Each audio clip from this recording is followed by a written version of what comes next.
Rovers in the title race in the National League last weekend. So Jack Ellis comes in for Josh Williams at right back. Regan Linney, though, Carlisle's top scorer, returns to the matchday squad. And like I said, Whittle is massive for Yeovil, Linney is massive for Carlisle. So Carlisle line up with Gabriel Breeze in goal. A back four of Jack Ellis, Bevis McGarvey, Morgan Feeney and Ryan Galvin. The two defensive midfielders are Harvey McAdam and Alex Gilead. Ahead of them, David Ajiboy on the right, Elliot Embleton on the left, and Stephen Wynne through the middle with Luke Armstrong up top. On the bench, Archie Mayer, Cam Harper, Terrell Thomas, Regan Linney, Charlie White, Hugh Parker and Chris Con Clark. So both teams just awaiting the referee's whistle for kick-off here at Brunton Park, Saturday 3 o'clock. BBC Radio Somerset, thank you for being with us. Yeovil will shoot from left to right as we look at it. And Luke McCormick will get things underway.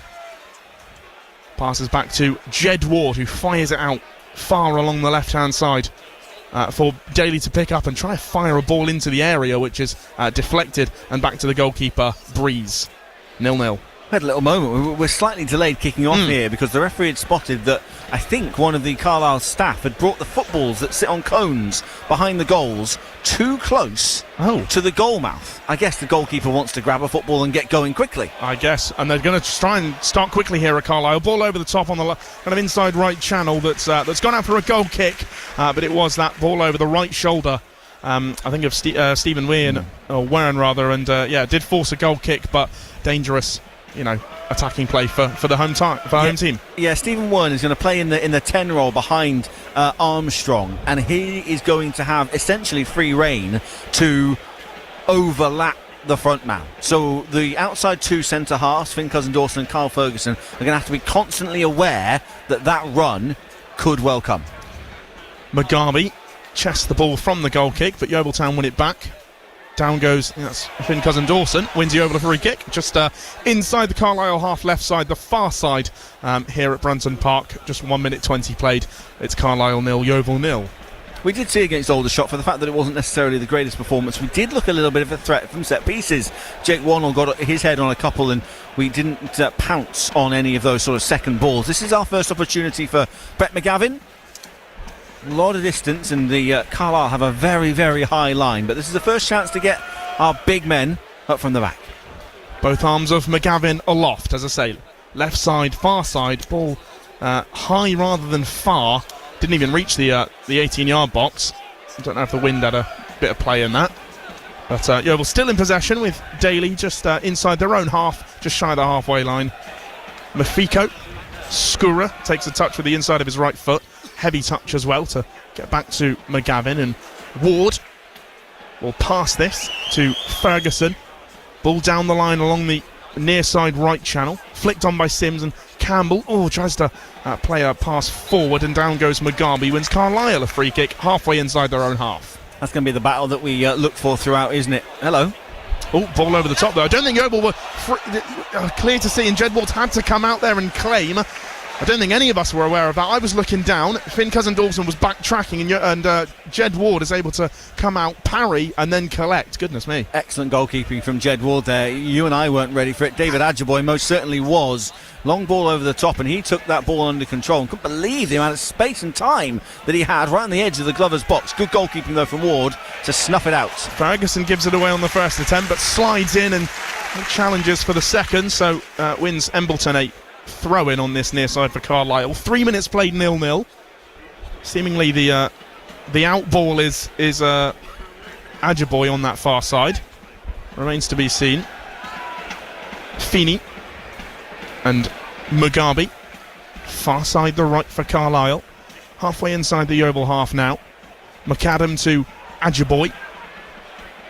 Back to McAdam. Bright lime green boots of Harvey McAdam, 37 on his back. Has the ball again. Cuts inside. Goes more centrally now. We'll use Galvin. Embleton is near side the left. Stood up by Jones. Comes off the toes of Ryan Jones, and it will be the first set piece for Carlisle. It's a corner kick on this near side. pre-match, Billy Rowley noted at just how wide this pitch was, and you can see in the early attacks from Carlisle how good they are at getting that ball from one side to the other. McAdam flicked across, and in the end it's gone out for a corner down by the left-hand side. Left arm of Embleton up, ball into the area, tried to be headed on by McGarvey, wasn't able to do so, headed away by Yeovil Town, far side the left, and that ball will only be pushed out by Jones, but to a Carlisle player, ball back into the area, flicked on, and it's in! Carlisle have got the first, it's Morgan Feeney with the header, and that's not obviously a great start from Yeovil Town. His third goal of the season, Morgan Feeney, ball whipped in from that far side, and Feeney was practically unmarked. It was a header that was headed down and hit the inside of the post and just crawled into the goal. 4 minutes played here at Brunton Park. Carlisle 1, Yeovil 0. I think Billy Rowley will be very disappointed with the way that goal was conceded. The Glovers didn't clear the original corner properly enough, but Jones's clearance was poor and weak, and then just never looked to reorganise themselves when that second ball was coming in. And Feeney, whilst there were players around him, was never really challenged. And well-placed header, very good header. Ward couldn't get down, but I think they'll be looking at how that opportunity even came to be. Inside the opening 5 minutes, Yeovil are a goal down if you're just joining us here on BBC Radio Somerset. Morgan Feeney with, as Ben and I were saying, a pretty uncontested header. It was off that second ball, that recycled ball that was put in along that far side the right, and Feeney, with absolutely no green and white shirts around him, able to take all the time he needs to cushion it down and low into the far side of the goal. Ball over the top from Ferguson, and Sims was jostling with the captain, and apparently that's not a corner kick. It came off of Feeney, should be a corner kick, but is a goal kick. I mean, the assistant referee is 3 metres away. Yeah. We are significantly further than that, and we could see it came off Feeney. I think the Carlisle defenders were getting back into position to defend a corner. And there were ironic jeers from the home fans because they all thought it was a corner. Yeah, okay. 6 minutes played here at Brunton Park. Carlisle 1, Yeovil 0.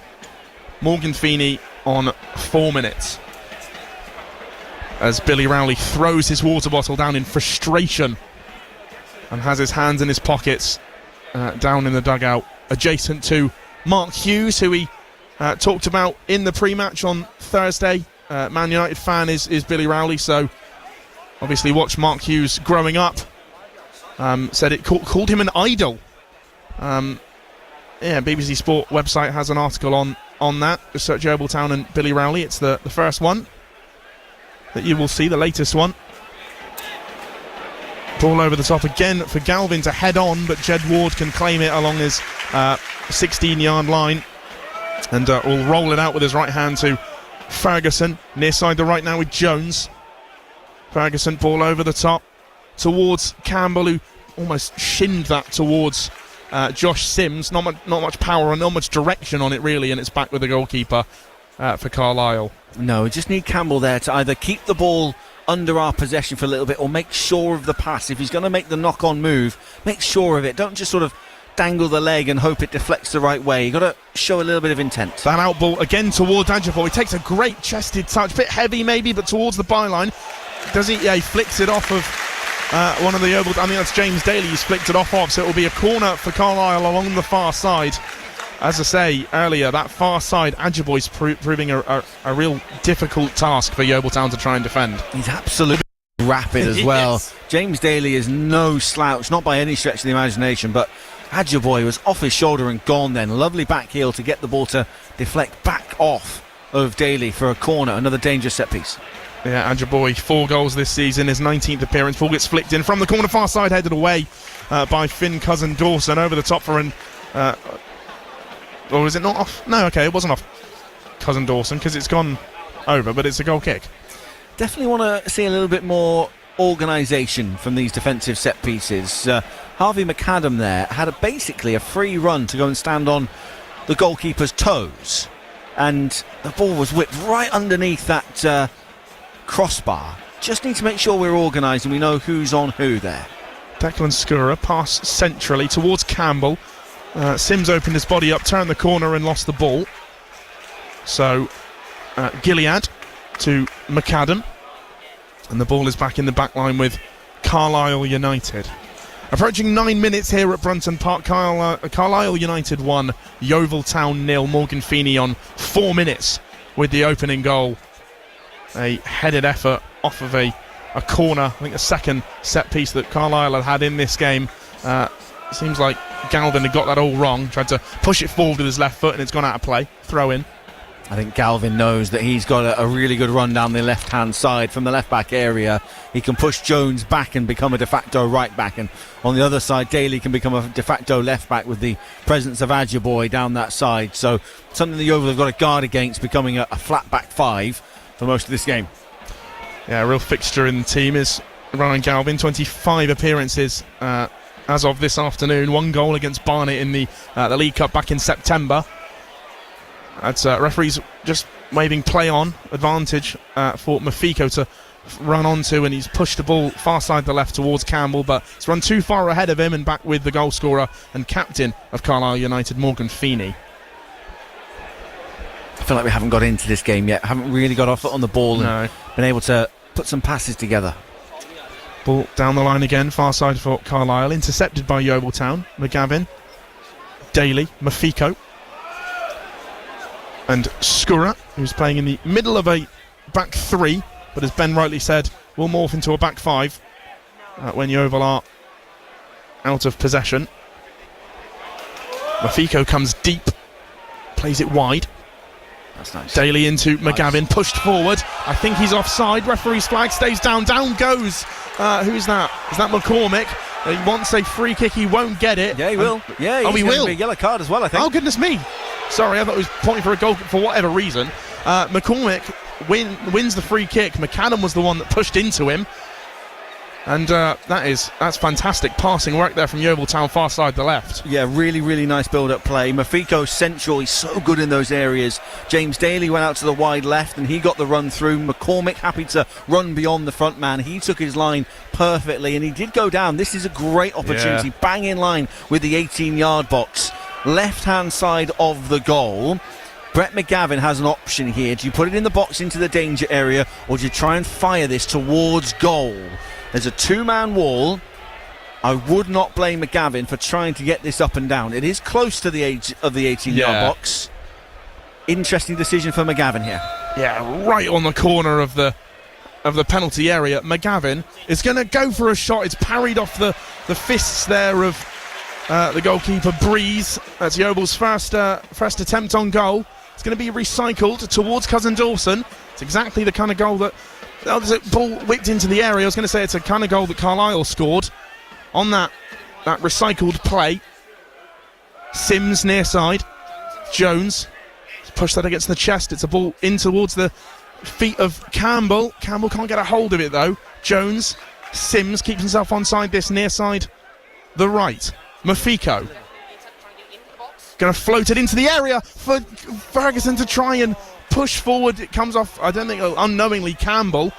Yeovil still in possession. Ball flicked in. Oh, and towards the gloves of Gabe Breeze. He picks it up in the all-pink goalkeeper kit. Fires it up for Carlisle to mount some kind of counter-attack. That is the most prolonged spell of possession that Yeovil Town have had. What feat from Dakario Mafiko to chest it down, keep it on it like on the top of his right foot, flick it over a Carlisle defender and maintain possession for Yeovil Town. Almost 13 played, still 1-0 down, but good possession and good play from Yeovil. Yeah, really, really nice. Maintained standard of possession in a good area as well, and good deliveries from McGavin, Mafiko and Jones. Just couldn't get that telling touch when it mattered most, but really, really encouraging play there, and it all came from a number of moves from Brett McGavin, whipping in set pieces and dangerous areas. Excellent bit of goalkeeping though on the original free kick. He not only parried it, but he got some serious distance on it.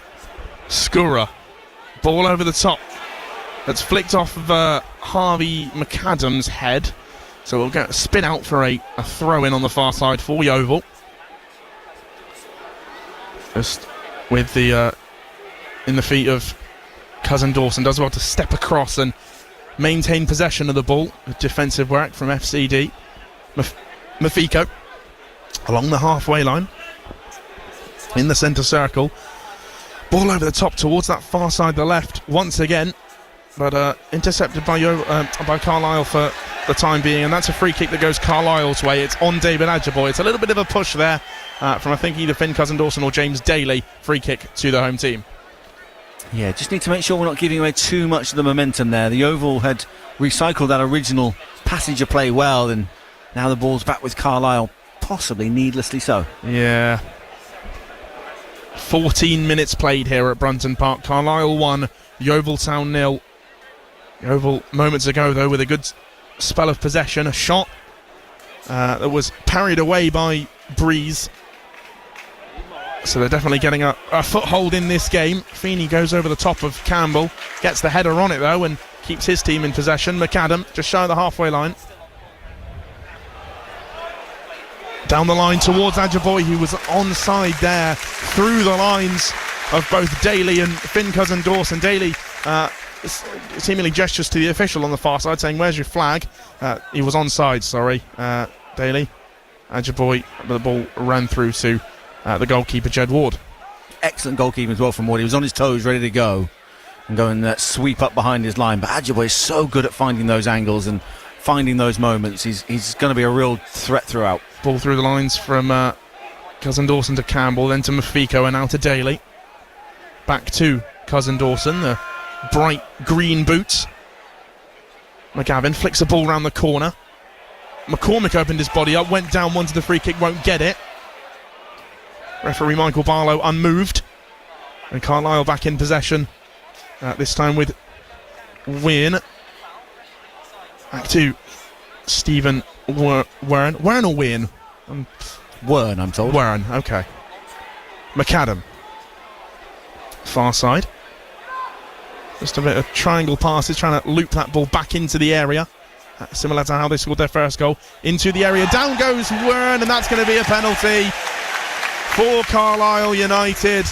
As I say, triangle passes, getting themselves into the area, that corner side along the far side, poked through the legs there, I think, of Finn Cousin-Dawson, and Wern went down, and it's a Stonewall penalty, Ben. Do you know what though? It's not even bad defending from Finn Cousin-Dawson. He's right touch tight. He's got to get that body in the way, but Wern is so quick on his toes to skip the ball round, and it is a penalty kick. There's no doubt about it in my mind. Thankfully, though, Jed Ward's one of the best penalty keepers in the division, right? The Great Ward of Yeovil Town. That's what they called him on social media. He has another penalty to save. Can he do it? 16 minutes played. Luke Armstrong against Jed Ward. He won't do it this time. Carlisle go 2-0 up here at Brunton Park. Luke Armstrong gets his 10th goal of the season. He went right, Ward went left. And as I say, 16 minutes played. It's now Carlisle 2, Yeovil 0.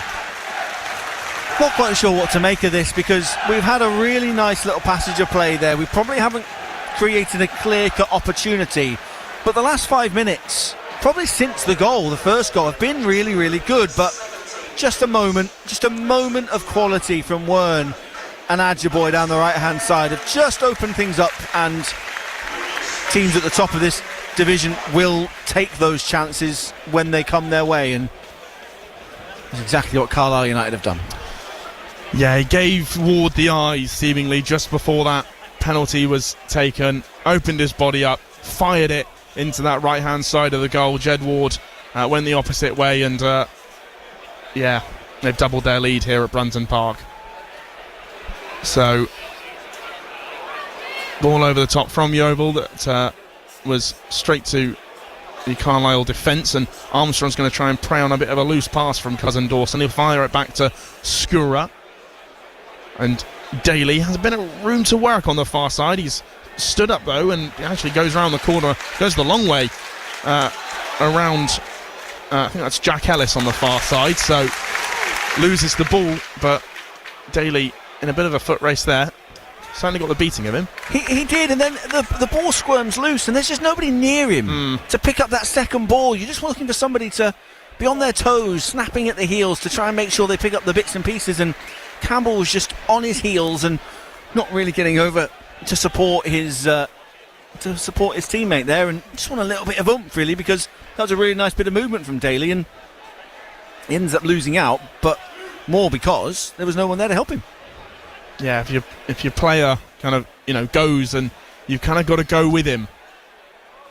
And they didn't do it in that instance. So 19 minutes played here. Carlisle 2, Yeovil 0.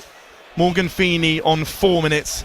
And a penalty from Luke Armstrong on 16 or 17 is the difference here. And we mentioned that Yeovil Town got a foothold into this game and managed to have an opportunity, a shot at goal at Breeze. But it was well saved, well pushed away. Ball over into the area on that far side, but collected by Jed Ward. And apart from that, Yeovil really haven't had much else. Ball forward to Campbell, just doing the centre forward job of holding the ball up inside his own half, but plays it backwards to Mafiko and now Cousin Dawson. The conceder of the penalty, but didn't do a whole lot wrong. Warren just managed to open the legs there of Cousin Dawson and put the ball through him, and field contact go down, win his team a penalty. Daly. We're only 20 minutes in here, sorry Josh. We are just looking a little bit flat. Need somebody that's just quiet out there. Looking for someone to G the group up and get this team riled up, because dear me. Oh dear. Kyle Ferguson has obviously got it all wrong in the communication there with Ryan Jones. Ryan Jones was ready to run on this near hand side the right and played a chipped ball which went over the head of Ryan Jones, probably over the head of the tallest man in the world, out on this near hand side, and Mark Hughes with good control actually within the dugout. Ball forward towards Armstrong. He's going to try and cut it into the area. Can't do so. He's held up by Skura. Skura will go down, and Yeovil will win a free kick.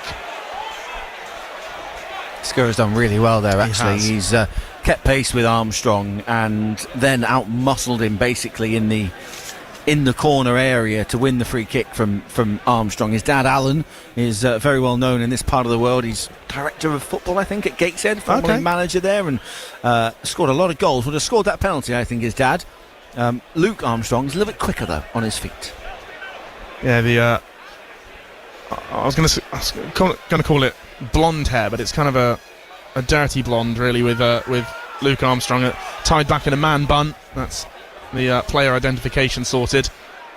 Easy to spot him. 29 on his back. As I say, 10 goals now this season with that penalty converted earlier this afternoon. 2-0 to Carlisle, 21 and a half minutes played. Ball is back with Morgan Feeney, the goal scorer for the first goal. Fires it into McAdam. And again, that out ball to go over the top towards Ajiboy. Ball over the top for Yeovil, and Campbell will chase, but it ends up in the strong gloves of Gabe Breeze. 32 appearances, his 33rd this afternoon. 11 clean sheets for the 22-year-old. Signed in 24. Has only ever played for Carlisle United, the goalkeeper. Skura. Mafiko. Had a lot of pressure though on his back. Shouts of man on from Mafiko. Played it back to Skura, then Cousin Dawson. And now McCormick. McCormick goes down again. Looks to the referee, who's unmoved. There was a ball over from James Daly on that far side to the left, and don't know if there was a push in the back on McCormick, but play on. I don't know if it's in Yeovil's best interest to make this a scrappy game. No. You know, we've got good players out on that pitch, and talking to the ref and chirping away and trying to win horrible fouls. It's just not what McCormick's about, you know, and I think we're better than that. Wynn controls it on the 18-yard line, plays it into and can Ajiboy get it along it? No, he can't. It was an effort from Elliot Embleton. He just kind of got it all the way to side-footed with his left foot on the edge of the penalty area. Couldn't do so. It fell to Ajiboy, and he couldn't get a connection on it. It forces a Yeovil Town goal kick. As you say, the chance that Yeovil had was from the good play that mounted on that far side. It was, it was intricate passing. It was a ball over the top, and they were able to get yards on Carlisle. And as you say, Ben, it's like you can't really want to make this a scrappy game because that's not in Yeovil's best interests. They lose possession though. From Mugabe to McAdam, and far side now with Ellis, back to Harvey McAdam, floated into Embleton, and Mugabe takes a shot. That's almost in. That was almost a spectacular effort from the left centre back. Almost flew into that far the near top corner. Jed Ward goes down, I don't think he's injured, Ben. I think it's a chance for the Yeovil management team to get some fluids and information onto his team. If Ajiboy's goal against Forest Green Rovers was spectacular, that would have been even more spectacular. That was outstanding. A really nice bit of play from Finkers and Dawson in the build-up there. The chance that fell to Ajiboy right on the a brilliant chance. I think Ajiboy's offside. Okay. But the flag doesn't go up. FCD somehow gets back and puts in a blocking challenge. I agree with you. We always judge these goalkeeper injuries on how intently the sub-goalie, i.e. Matt Gould, is warming up, and that is not a goalkeeper that's preparing to come onto the pitch. No, I don't think we can see him, actually. He is there. He's got a bib on. Oh, yeah. And there's a little bit of movement, but it's a token gesture and nothing more. This is the million-dollar question. What's Darren Simpson telling his Yeovil Town team, and how do Yeovil get back into this? I hope he's telling them to not make it scrappy, and to make sure we've got players in areas where we can make things happen. Tavon Campbell's given the ball away a few times. We've been scrappy with the ball. We're trying to make this a bitty game. I think we're better off playing football. We played a nice little passage of football down the left-hand side that led to a really good opportunity and a really good free kick. So I think that's got to be the way to go here. Trust your players to do what they're good at. We're back underway. 25 and a half gone. Carlisle United 2, Yeovil Town 0 here on BBC Radio Somerset. Morgan Feeney and Luke Armstrong with the goals, and that's lazily given away by Yeovil Town once again. Far side the right. Armstrong into Ajiboy. Can't quite keep hold of the ball, but actually does so. And three players around him. Embleton releases the shot, and it's, not very high over the goal and not very wide of the goal either. It's a goal kick, but another good effort for Carlisle United. That might be the first error that Dakari Mafiko has made in the Yeovil Town shirt. Didn't need to play a lazy ball across goal like that. Those are the little errors I want to see eliminated. Put a bit of zip on the ball, mean your pass, put some actual oomph through the ball and make things happen. Ferguson, near side, ball over the top for Sims to try and chest down. And it comes off of Sims actually, because both Gilead and Feeney were there just shepherding that ball out of play. So Carlisle throw in this near side, the left, taken by Galvin, fell to Feeney. Back now with Breeze, Mugabe, left hand taped, the white tape kind of around the wrist, and then the palm of Bevis Mugabe, more probably for style than anything. I don't think there's a hand injury. He had it, I think, strapped up for his 100 and something games for us all those many moons ago. So I think it's his comfort. Yeah, one goal against Aldershot in September. Represents the Ugandan national team. Does the centre back number 26? He played it forward, far side the right, and Feeney once again. They're just getting their team up. Ball down the line on this near side for Ferguson to chase and shepherd out, and won't allow Gilead to get anything on it. I think it's a throw-in on this near side, just by the corner flag. 27 and a half gone. Carlisle 2, Yeovil 0. Ferguson thrown into Sims, loses possession. Armstrong to Embleton, and Gilead to Galvin, back to Feeney. Mugabe inside the centre circle. Spread out play towards the right hand side. Spun in towards Ajiboy. Three Yeovil Town players around him. Gets past one, won't get past the second. McAdam and Feeney once again. Embleton this near side. They're so good at getting this ball from one side to the other so quickly. So quick. 1 minute it's on the right hand side, the next minute they're bombing down the left hand side, and it all comes through McAdam down the middle, who makes things happen left and right. I was so close to saying it's beautiful football, and then I couldn't quite see who that was. Was that? I think it was Wern. It was Wern who just cannoned a ball. Tries to spin left hand side and looking for Galvin, who'd made the move down the left hand side, but Billy Rowley knew this was coming pre-match and said about how wide the game could get, and have to say They have been brilliant at using that width. It goes from left to right so quickly, and it's so difficult to defend against. Yeah, if you missed it, in the pre-match interview between 2 and 3 o'clock this afternoon, Billy Rowley said to me that this is the widest pitch that Yeovil have played on in his tenure, 3 months in, for him and assistant manager Darren Simpson at the helm. And yeah, it's a big pitch, and Carlisle are using all of it. Thrown in on this near side. Ferguson to McGavin. Sims. It's touch tight on this near touchline.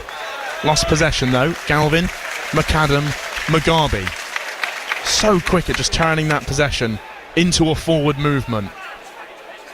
That's why they're occupying 3rd and 4th in the table in these recent months. There was a change at the top though when Yeovil got a point at home to Rochdale. York City went top of the league. Ball fizzed across the face of goal by Ajiboye, and what? Ajiboye has no right to even get to that ball, let alone turn it into a brilliant cross. It didn't need to be turned into a corner though. The reason that isn't any worse than a corner is because none of his own players were expecting him to get the ball and fizz it across. Had Armstrong been gambling on that happen, he'd have a tap in from 3 yards out. It cannoned off the feet of Ferguson and went out for a corner. That is an awful corner though on this near side. That was not near the back post, not near the front post, not near anyone. Reset. It's probably the one mistake that Carlisle have made in this game. 30 gone, half an hour gone here. Carlisle 2, Yeovil 0 on BBC Radio Somerset. Embleton, ball into the area, flicked on towards Ajiboye, and that's calmly in the gloves of Jed Ward, who, although he's conceded 2 goals, you know, hasn't had a bad. That sounds weird to say, but hasn't had a bad game. Not a lot you could do about either goal. The penalty, of course, going the wrong way, and the header was expertly placed into the bottom corner, and Jed Ward needed to add an extra foot to his height to get to that one. So he's done well to pounce on those through balls as well. So he's covering himself well. Just need some of his outfield teammates to help him out a little bit here. Mafiko to Daly, back to Cousin Dawson, now Skura. Going to float the ball out, switch the sides on this near side, headed on by Galvin, and it will get Yeovil up the pitch because it's a corner just inside the Carlisle United half. Yeah, and Billy Rowley was just sort of signalling there. He wants us to use a little bit more width. He's looking for Jones to be bombing down one side and Daly down the other. Wants us to use a bit of that width as well, and unfortunately it's just resulted in another lost ball. Yeah, because McGavin tried to flick it around the corner to no one, and that's how the ball was lost. And I just looked down at Billy Rowley when that happened. He scrunched his face up kind of into the air and was unhappy with how his team are moving the ball. That's not a foul for Carlisle United, although I thought it was. Pushed through 2 bodies and went down. Nothing given, says the referee. And ball from, I think, Jones that tried to find Luke McCormick, who was racing forward centrally, but he screamed into the air as the ball didn't go to feet. And Carlisle get, once again, possession of the football. Yeah, got to be making those better decisions in those areas. Jones had done all the hard work to get the possession back and travel 30-40 yards towards the halfway line, and then his execution of a final ball was 20-30 yards the wrong way. It was a poor final decision after doing so much hard work to get the ball into a good area. And there are so many fine margins that you have against a team like Carlisle, away from home as well. Yeovil Town really can't afford to be making the mistakes that they are, because otherwise they get punished and go 2-0 down. That's a pull on Ryan Jones, should be a Yeovil free kick, and is. So halfway inside the Yeovil half, Ryan Jones wins a free kick. Approaching 33 minutes here at Brunton Park. Carlisle 2, Yeovil 0. Cousin Dawson. Skura. As I said earlier, centrally in that back 3 with Ferguson on his right and Cousin Dawson on his left. Sims comes short on this near side, won't be used. Ferguson to Skura. Just walking the ball forwards at the moment. Wide to Cousin Dawson. Daly cuts in field. Going to run into the centre of the pitch and play it to Ferguson. Out wide on this near side. Jones runs forward. He's got Embleton ahead of him, as well as Galvin, and just pushes it a little bit ahead of him and runs out of room on this near side. Ryan Jones forces a Carlisle United goal kick. Yeah, a little bit of frustration there from Jones, as well as he was run off the pitch. He kicks the other football away. There's just an element of frustration building with this Yeovil Town side. Again, though, everything up until that final kick of the ball was brilliant from Jones. Ferguson looked right. Jones was in space. Jones made a lot of distance up, tries to get around his defensive marker, if you like, in the form of Galvin. And as a result, he's then marshalled out of play rather than getting the right decision to whip a ball in. Yeah, absolutely. Got about 11 minutes to go of normal time here in the first half, and Morgan Feeney's just receiving treatment at the moment inside the centre circle, inside the Carlisle half. So I think he's got a nosebleed. Yeah, there's a stoppage in play because of the alleged nosebleed for the goal scorer from the first goal. A little bit of a mother's meeting going on in the centre circle between the 10 outfield Yeovil players. I think the captain's just kind of trying to galvanise the group a little bit there. Luke McCormick has had a little chat. Some of those senior players, Josh Sims was heavily involved in the chat there, and just a little bit of reorganisation. And we mentioned earlier, didn't we, about how there's no one, or there's no Jarvis involved today. Whittle's on the bench.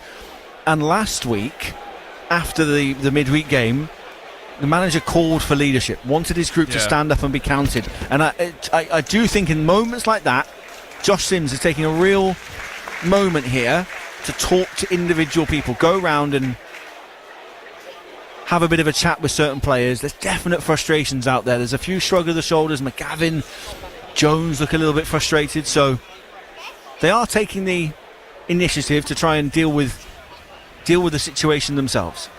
So Feeney's just on this near side, just outside the Yeovil Town dugout. Will take those 30 to 45 seconds to come onto the pitch once the whistle has been blown to restart the game. Yeah, you mentioned the subs there, Ben. They've got the likes of McKenna, Whittle, Perrott, Greenslade, Jonathan Page as well to bring on in the latter stages of this game. And that's they'll definitely be needed. As Yeovil are currently 2-0 down here. So we've got about 9 minutes to go of normal time at the end of the first half. And still awaiting for Feeney to come back onto the pitch. On this near side now with Jones. Ferguson. The home fans are getting agitated because Feeney's not allowed onto the pitch, though. I don't think it's been the allotted time, to be fair. The ref has signalled. He can come on whenever he likes. Can he? Okay. He's not. It's a float in by Yeovil Town. It's a headed effort at goal by Josh Sims into the gloves of Gabe Breeze, and the boos from the home fans because Feeney. The fourth official is rightly getting admonished here by the Carlisle bench and coaches. The referee signalled that he could come back on. The fourth official was the one that was stopping him. Interesting. Anyway, Yeovil Town did have a chance at goal there. It was a good header from Sims, more centrally than anything. It was stopped in a low block by Gabe Breeze, but that's all they can mount for the time being. Ball over the top by Skura, and miscommunication there between him and Jones forces the ball to go back into the Carlisle United possession. I think Skura was in the right to make that move. I just don't think Jones or Campbell were running into those areas with that same kind of urgency. Like, that's clearly an idea that they've put between them, and just need to get those links going together there. Skura has been told he has the freedom, essentially, to make those long arching balls towards the corners of the penalty area, but he does need the runners to be able to do so. So, throw in for Yeovil Town, far side the left, taken by Daly. Campbell allowed it to bounce. It's just going to try and prey on the loose ball there from McGarvey. It didn't come. So Galvin, near side the left, ball forward. And it will roll out for a goal kick, because I don't think he and Embleton are on the same page. 38 minutes gone. Carlisle 2, Yeovil 0 here on BBC Radio Somerset. It's just given away again. McAdam now, far side the right. And Stephen Wern back to Gilead. And once again back to McGarvey along the halfway line now with Feeney. signals with his left hand as Feeney to get forward. McAdam drops back into that defensive line, runs forward, plays it to Jack Ellis, and again McAdam on the ball now for Carlisle. 6 minutes to go of normal time here. Ball over the top by Feeney, and the flag stays down. It's pushed and chipped over almost. It's gone over the top of the goal. It will be a goal kick, but another effort, seemingly out of nothing there. A ball over the side, a diagonal ball from Feeney over to, I think, Stephen Wern, and it was almost a kind of chipped effort towards Jed Ward's goal. Goes over the top, and it's a goal kick. We haven't got the best angle here from the press box, but another one where he looked significantly offside. Yeah. I'm sure the linesman has the best view of all, but did look very, very, very offside. Jones infield towards Sims, but well petered out there by Gilead. Great work in the defensive midfield. Alex Gilead and Harvey McAdam. Ball over the top, far side for Adjiboy to control. Armstrong's going to try and prey on again the loose ball by Skura, and that's a corner for Carlisle United. Declan Skura with his back towards goal. He kind of screams at his Yeovil Town players as if to say, well, what else was I supposed to do? Because it was right along the goal line, and Armstrong managed to flick it off of Skura, so it will be a corner kick along the far side. Need this half-time whistle sharpish to the Glovers. It's getting a little bit frustrated out there between one another. That was Skura and Ward looking at each other to say, well, you come and get it, you deal with it, you come and get it, you deal with it. Need to get our head switched back on here, otherwise we're in danger of this becoming silly. Corner gets whipped in towards the front post. It's across the face of goal. Mugabe can't turn it in though, and it's back into the gloves of Jed Ward. It was almost 3 as we've got about 4 minutes to go of normal time. Jed Ward tries to restart things quickly with a kind of a midriff daisy cutter that was trying to find Jones. Campbell picks the ball up, and McCormick fires it into Campbell, who releases an effort, and it's wide of the goal. It's worth an effort, I think. If it was on target, that is. It's a goal kick for Carlisle United, and it remains 2-0. Yeah, need to get ourselves organised defensively here, because the corner that came in that led to the Mugabe chance has passed so many players in green and white before anyone has got anywhere near it. Absolutely need to organise ourselves. There is a huge Jake Wannell-shaped gap in our defence at the moment, and it is blindingly obvious. And that's the thing, isn't it, is Yeovil, and look, I'm not trying to make excuses, but Yeovil are missing Jarvis. They are missing Wannell.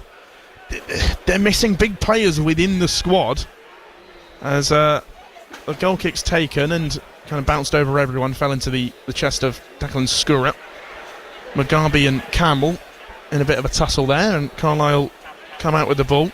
Ball over the top again, right at the edge of the area. Jed Ward picks it up. Kind of a karate kick movement there from Luke Armstrong to fix onto the ball. He couldn't do so. The ball was into Ward's hands. 3 minutes to go here at the end of the first half. Carlisle 2, Yeovil 0. Goals from Feeney and Armstrong separate the two sides. And Yeovil just haven't been able to get out of second gear. Cousin Dawson. Ward, edge of the area. Skura. Turns out, goes to Cousin Dawson. Wide on the left with Mafiko. Kind of a banana ball that found Campbell. The referee's going to allow play to go on as Campbell has runners ahead of him.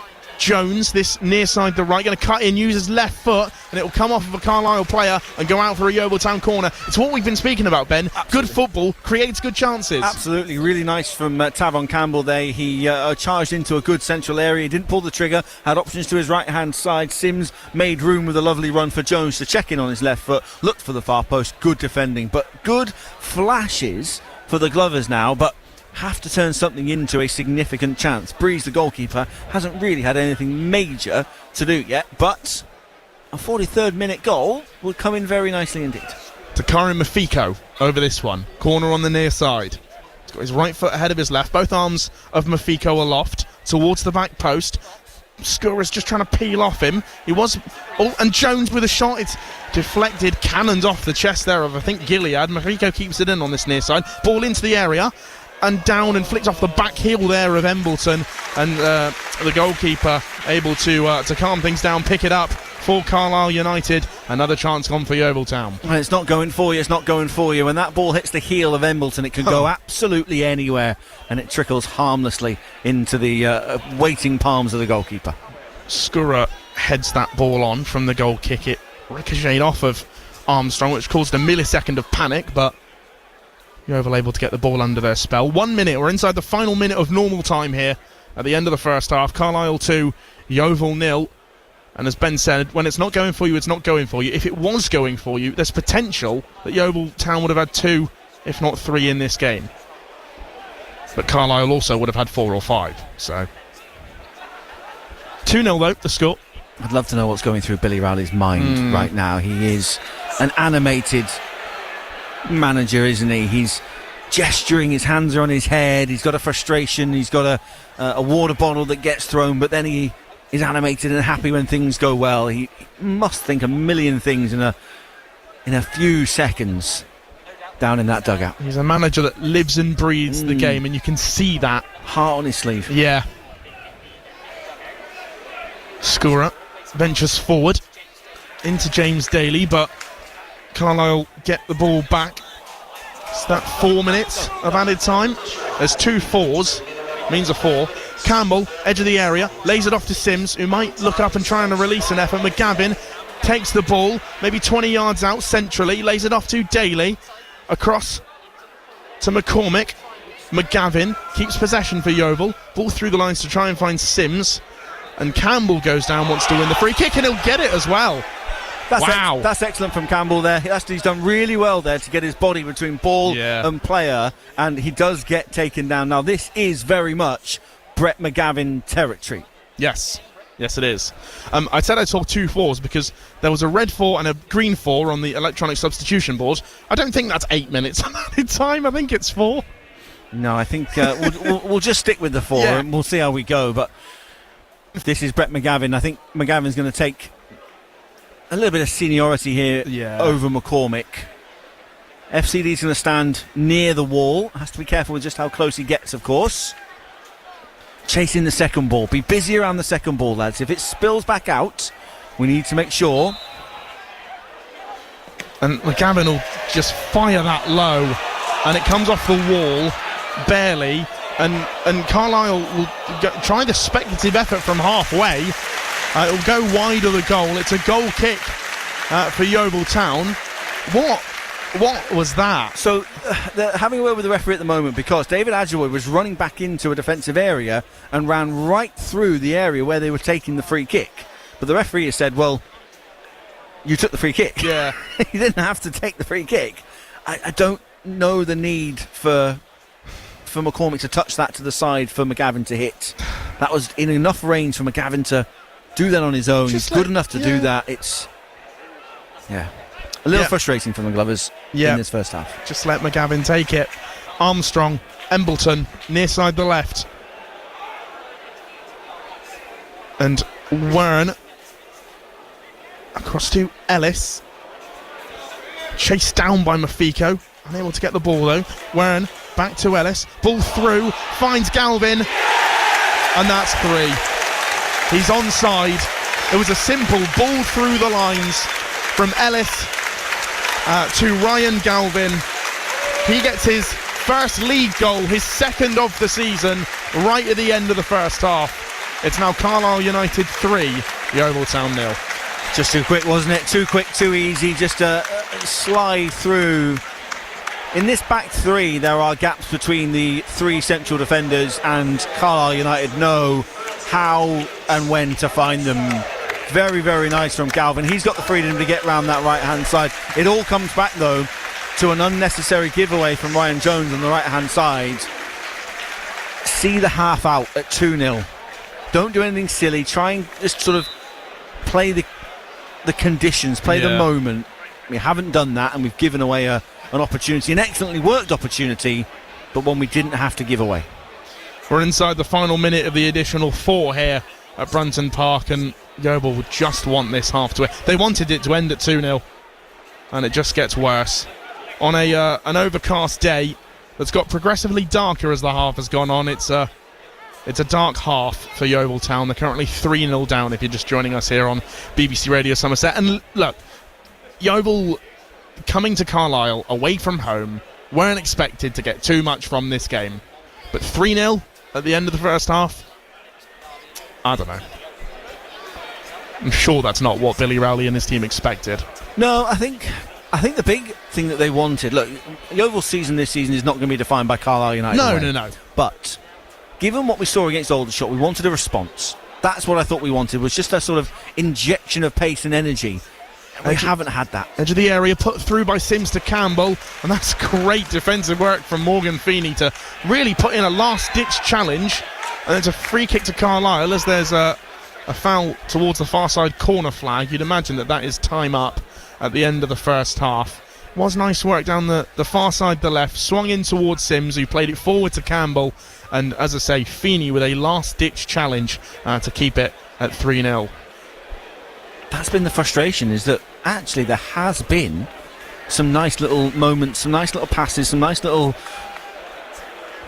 sort of spells where we've been able to put some good football together, but you cannot give a team of this quality those kind of opportunities and expect not to pay the price, and that's exactly what we've done. It's a half of frustration, a half of disappointment, and one that I imagine will see some changes pretty quickly after the break. And as you said earlier, Ben, Yeovil's season is not going to be defined by Carlisle away. This half isn't going to define the performance of the season, don't get me wrong. But yeah, and like I said earlier, fine margins in this game. You know, if stuff goes Yeovil's way, they would have had 1, maybe 2 goals, but Carlisle then maybe have had 5 or 6. Yeah. It's that kind of game. It's not going well for Yeovil Town. We've got another half to go though here at Brunton Park. Half time, it's currently Carlisle United 3, Yeovil Town 0. It's Aston Villa 0, Leeds United 1, Brentford 0, Brighton 2, and Chelsea lead Burnley by a 0-0 at Stamford Bridge. João Pedro with the goal after 4 minutes.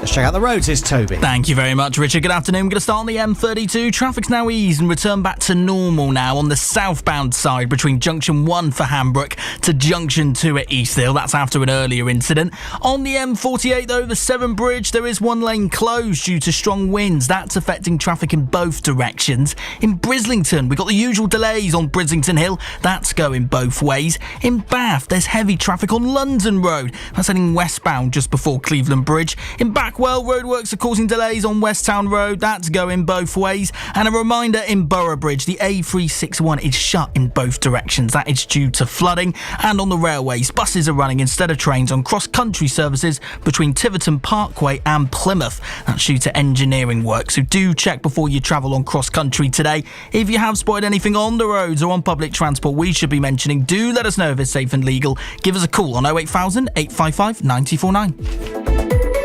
Charlie Taylor at breakfast. You've got a mischievous animal, Lily. I do. You just grinned at me like you bring back memories of some mischief that your animal got up to. I've got a dog. Recently he's got into the habit of kind of like swiping your cake or your custard cream from the coffee table, which he never did before, and he has zero Guilt. What are you going to do about it? Honestly, I've had a custard cream. Yeah, what are you going to do? Charlie Taylor. Well, congratulations. Your son is the first Briton ever to win 2 gold medals at a Winter Olympics. How does that feel?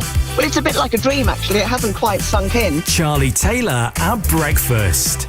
Weekdays from 6. Just ask your smart speaker to play BBC Radio Somerset. Saturday Sport. BBC Radio Bristol and BBC Radio Somerset. So half-time scores: Bristol Rovers 2, Grimsby Town 1, Carlisle 3, Yeovil 0. In National League South, Bath City trail Hampton and Richmond by a 0-0. It's Dover Athletic 1, Weston-super-Mare 1. Luke Coulson scoring a penalty for Weston. Taunton 0, Hungerford 1, 0-0 Yate against Farnham. Biddeford 0, Portishead 0. Zach Drew scored a penalty for Froome. They're leading 1-0 at Larkhall Athletic, and it's Mousehole 1, Bristol Manor Farm 1. In the snooker, Judd Trump threatening a comeback. John Higgins leading Judd Trump by 4 frames to 3 tonight. The world champions Zhao Xintong faces Mark Allen, and both matches are the best of 11 frames. Before we hear from Gerhard Struber, let's look forward to our next commentary match, which is coming up at 4:30pm. It's Exeter Chiefs against Bath Rugby in the Prem Rugby Cup. Damien Derrick is at Sandy Park. Thank you, Richard. Yes, Johan van Gwaan's made 7 changes to the side that beat Bristol in the West Country Derby on Valentine's Day a week ago. One of them a very late one on the wing, with Sam Winters coming in for Charlie Griffin, who's bagged himself 5 tries in this competition so far. So an opportunity for young Sam. On the other wing, Austin Emmons moves from full-back to the right wing. That's because Tom de Glanville comes in the 15 shirt. More experience in midfield with captain Will Butt alongside Scotland international and British and Irish Lion Chris Harris. At half-backs, Tom Carl-Smith makes his 50th appearance in a Bath shirt, alongside the very impressive Will Rue of University of Bath fame, if you're a University of Bath fan, of course. In the front row, Scott Kirk, Jasper Spandler and Kieran Verdon. A second row of Jack Bennett and Ewan Richards, and a back row of Ethan Stadden, George Timmins and Arthur Green. Bath go 5-3 split on the bench, 5 forwards, 3 backs. The forwards, Dan Frost, Owen Emmanuel, Alfie Griffin, James Maloney.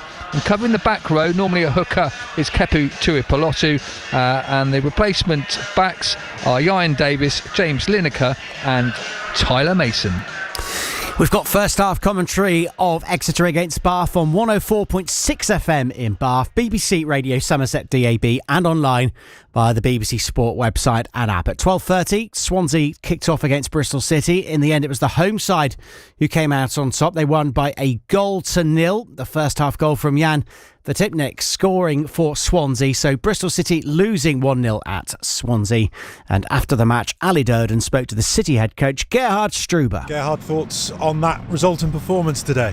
Yeah, I miss in the end, not from every single one, but in the end I miss a little bit the mindset of a winner mentality. I think everything today was nice, but not enough. And I think when you want to win here against the team, they are in outstanding momentum, especially at home, that you need I would say a different profile on the field. And we was good, but not good enough to win here, especially in the last third. We was not with the determination on the way what we need. We not overloaded the box from them in this direction what I want. And and then it was only one time a little bit out of organization in the moment where they score.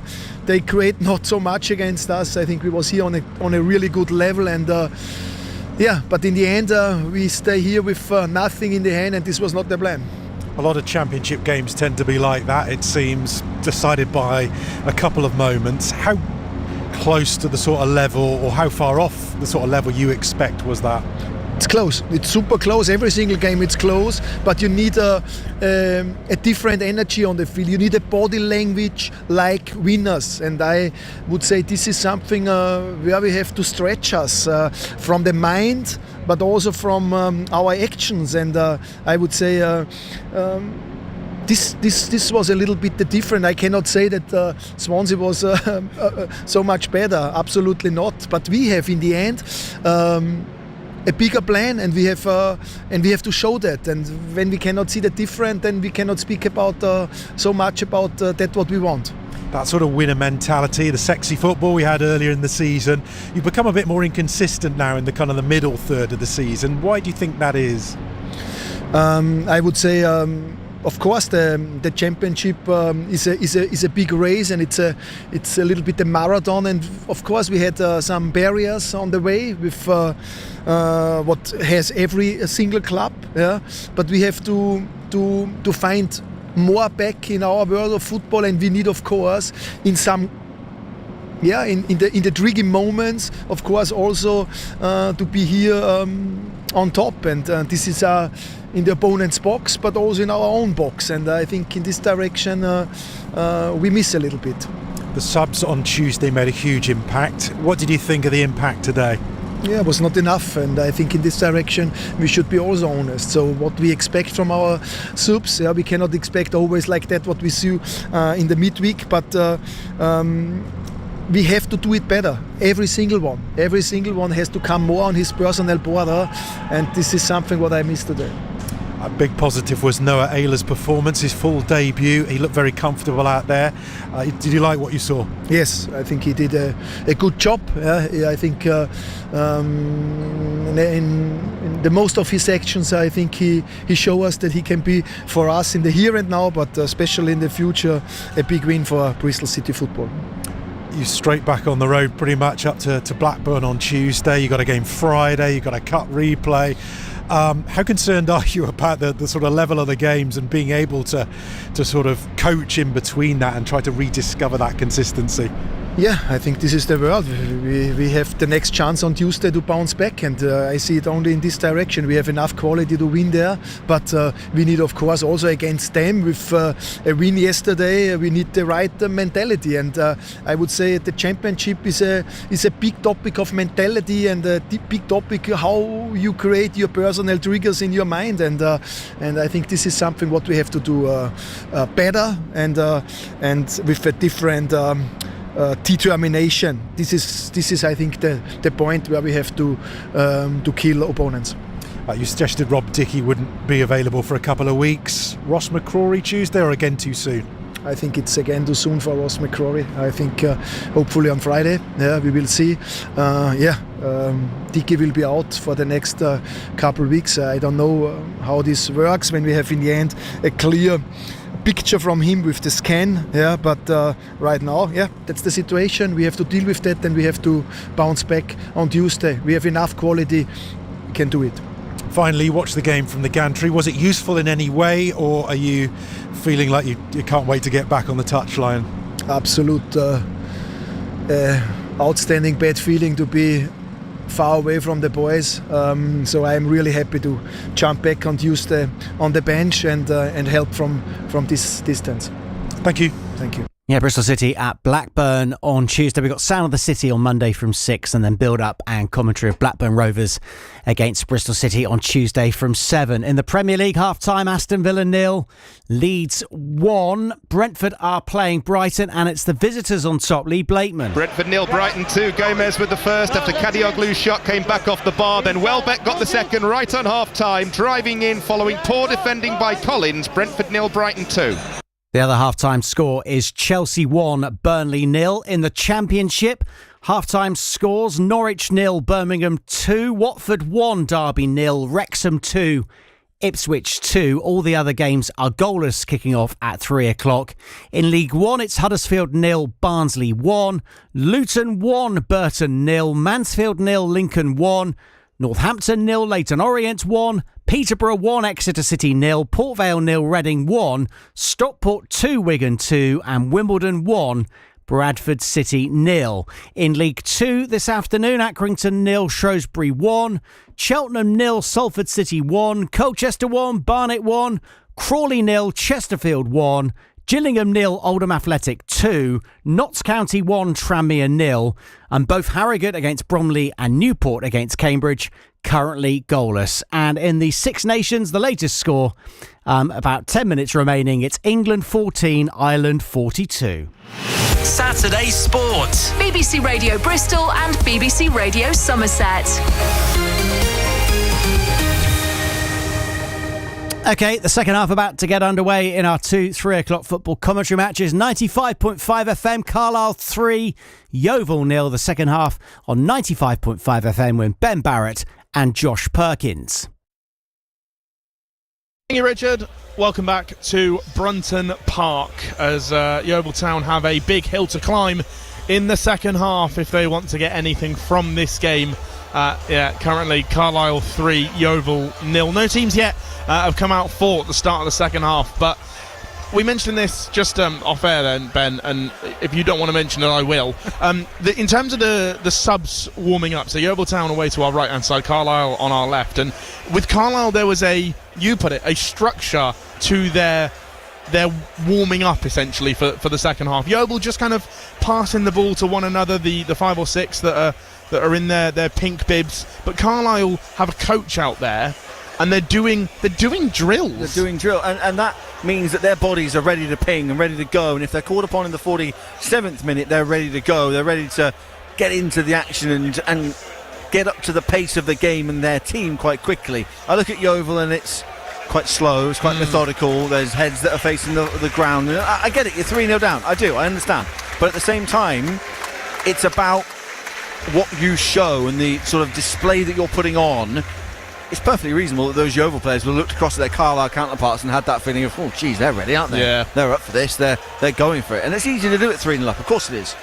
But as a structure, as a culture, as a sort of a larger take a step back moving forward, it's one of those things we can do to show that real intent. I said to you, I get the feeling we're a person light in the dugout. Billy Rowley and Darren Simpson do so much. Yeah. They have to get through. They're the ones throwing up for headers for the defenders in the pre-match and stuff.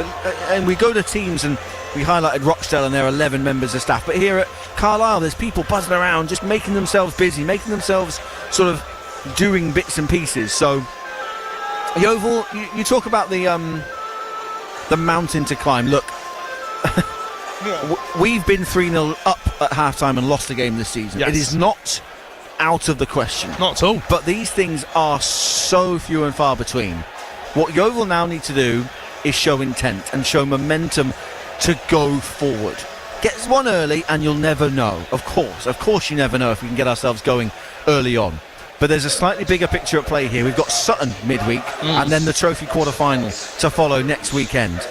How can we best, in the next 45 minutes, get ourselves into a position where we feel like we're heading into those pretty big fixtures, pretty important fixtures, feeling in a positive mindset? If we go and have another copy and paste second half, we're going to go into those two games feeling a little bit sorry for ourselves. Voice of Ben Barrett there, Glover's Cast podcaster and Yeovil Town fan, broadcast journalist as well, on the call with myself, Josh Perkins. We are back underway for the second half here. Carlisle 3, Yeovil 0. The weather's just starting to turn as well, so getting ever darker here, so might see a bit of rain in this second half. That ball is cannoned away by Carlisle, halfway inside the Yeovil half now, as the home team is shooting from left to right, so towards the home end, from where we sit in the west stand. It's shooting, as I say, from left to right, and seemingly unchanged as well, both teams for the start of the second half. Fired away by Breeze, headed on towards Campbell, and away by Feeney out on this near side. The left as Yeovil shoot from right to left. It's going to be the throw is going to be taken by McCormick. I thought it was going to be Daly, but no. Oh no, McCormick is going to lay this off to Daly. Yeah, that's right. That's the right thing to do. Get your creative players getting the ball to their feet, not the ones taking the throw in here. And for me, I think FCD could go forward and take this throw in here. He did the hard work to win the throw in. So just awaiting the throw in. There we go. And it's lost possession. I think just cannoned off the inside of the feet of Mafiko, but off of a Carlisle player. So Yeovil again, same position. Another throw in to be taken by James Daly. Thrown in towards McCormick, went down. That was a push ball in by Daly towards the back post, and it was saved easily by Gabe Breeze on his goal line. Those are those little moments. Daly's cross isn't great. It's always going to be snaffled by the goalkeeper. But let's put the pressure on. Let's give him a little nudge as he has to reach for that. It's not going to be. Don't make life easy for these Carlisle players. And Yeovil come forward. That's good feet from Brett McGavin to kind of measle away there from two Carlisle players. Lays it off to McCormick. Cuts inside. Releases a shot. And we were right behind that. We could see it's going wide, but intent is the word that I use. There wasn't much of it in the first half from Yeovil. There is at the start of this second half. It just goes wide, but McCormick with an effort on goal. That's the best of Brett McGavin. That's what I want him to be doing. Picking the ball up from his defenders and driving and moving and then picking a pass. And it was nice from McCormick. James Daly with the overlapping run to try and create a bit of room. And McCormick is capable of dropping that shoulder and finding that far corner. Didn't happen on that occasion, but positive moment. 47.5 minutes played. Carlisle 3, Yeovil 0. Is that out yet? Free kick to Yeovil Town. Kyle Ferguson went over. He'll past the... Oh no, that's McGavin actually that's past the free kick in. Skura wide on this near side with Daly. Cousin Dawson looked to go long but thought against it. Across to Skura. The wind and the coldness also picking up here in Brunton Park. Might have to get the coat on. Ferguson. What were you pointing at there, Ben? James Daly's in acres of space. He's in absolute acres of space. If we can up the pace a little bit and get that ball moving from left to right quicker, there are wide players in absolutely acres of space. He's still in acres of space. And now he receives the ball. Mafika runs forward, but goes backwards to Cousin Dawson. McCormick is offside, I don't think by much. The ball will run out regardless, and it's going to be a free kick to Carlisle United. Yeah, what Carlisle were able to do in the first half is get that ball from left to right really quickly, and if Yeovil do the same here, they could be in. Yeah, exactly that, and Daly is going to have to be brave. He knows that Adjaboy is the one that's on his shoulder waiting to pounce and counter-attack, but if he can create those spaces, he can run at Ellis, and he can have a go. Fantastic opportunity to do so, but you've got to be brave. 145 Yeovil Town fans travel the long way to Carlisle United this afternoon. 6,655 is the attendance this afternoon. Almost 150 Yeovil fans. Amazing. Wow. That's a foul. Correctly, I don't know why the home fans are moaning with that, because McGavin was just having his ankles nipped there and eventually got the free kick off the constant pressure of Stephen Wern. Yeovil with the ball in their defence. Skura. Yeah, Daly on this near side, the left. Loads of room. And he's pointing with his left hand, wants the ball forward. I think someone's had a word at half-time here. I think the instruction is to be a bit braver with Daly, get him on that touchline and get him running at the defence. Just needs someone now to look up and pick a pass and do it quickly so that we are able to use him where he's absolutely at his best. Yeah, Skura did that, and Daly tried to find the ball, but as you say, it's the quickness of the pass that was just lacking, and Carlisle may be able to turn defence into attack there with the ball forward from McAdam, but unable to do so for the time being. That's great defending from Finn Cousin Dawson. Absolutely brilliant defending from FCD. He's basically got to mark his man and be in a good enough position to still block the ball. That's excellent defending from FCD, not for the first time. Oh no, McGavin loses it. Armstrong shoots, saved by Ward. Out for a corner on the far side. I saw Billy Rowley absolutely throw his arms in desperation, kind of away to his left-hand side. He was unhappy that McGavin lost the ball there and forced another Carlisle United attack that has forced another corner. Yeah, those are those moments, aren't they, that will define games like this, unfortunately. McGavin will know that. He's just done brilliant work to force a chance a couple of moments ago, but then to give the ball away in those areas, it's criminal, really. Just couldn't get the ball out from under his feet. Ball whipped in by Armstrong, not by Armstrong, he was almost on the end of that, as well as Jones tries to clear away. It was almost off the head there of Gilead, and it will go out for a goal kick for Yeovil Town. But yeah, you go back to the moment there. Finn Cousin Dawson, great defending, had the ball, could have played Daly forward on this near side, didn't do so. Billy Rowley kind of looked to the floor as if to say, well, that was the pass there. McGavin then loses it and forces that chance for Carlisle. Yeah, look, it's definitely something that's happened at half-time, isn't it? It was Daly has perched himself on the halfway line, hugging. He's got chalk on the boots, as they say. And I think the idea is we want those wide players. Jones is going to be on the other side in that same position to hug those touch lines and get involved. We definitely didn't use the width well enough in the first half, and I think that's been an instruction at the break. Score a long ball over the far side now with Jones. He's got two Carlisle players on his back, lays it forward to Sims, turns away. 52 minutes here, Carlisle 3, Yeovil 0. Jones and Ferguson playing a 1-2. Again, Daly sprints left to find a huge bit of patch of grass. Cousin Dawson goes the other side though. Jones, as Sims opens his body up and lays it off to Jones. Jones into the area, plays across into it, but away by Yeovil Town. That cannons off the back there of Ryan Jones as Galvin tries to clear. Goal kick to Carlisle United. But again, much like it was in the start of the first half, Yeovil attacking with intent. Yeah, this is better. This is definitely better. Off that half-time tweak where Daly and Jones have been told to get chalk on their boots and get wide and really make themselves an option. Lovely ball from FCD, and Jones gets a shout from Sims or vice versa, and the ball goes through. Good delivery, but well defended. So goal kick to Carlisle United, taken by Breeze, arced high into the, I was going to say that, yeah, the cold spring air here in Cumbria. Back to Breeze, who skews that clearance away, and it's a throw-in for Yeovil Town high up the pitch, halfway inside the Carlisle United half, seemingly out of nothing. Well, that's an error that's come from a bit of pressure, from a bit of intent, from us putting our foot down and having a run at the goalkeeper, who's not had a thing to do all day. So, again, maybe with the sounds of the manager ringing in their ears, Yeovil have definitely upped their pace in the second half, and so far things have gone okay.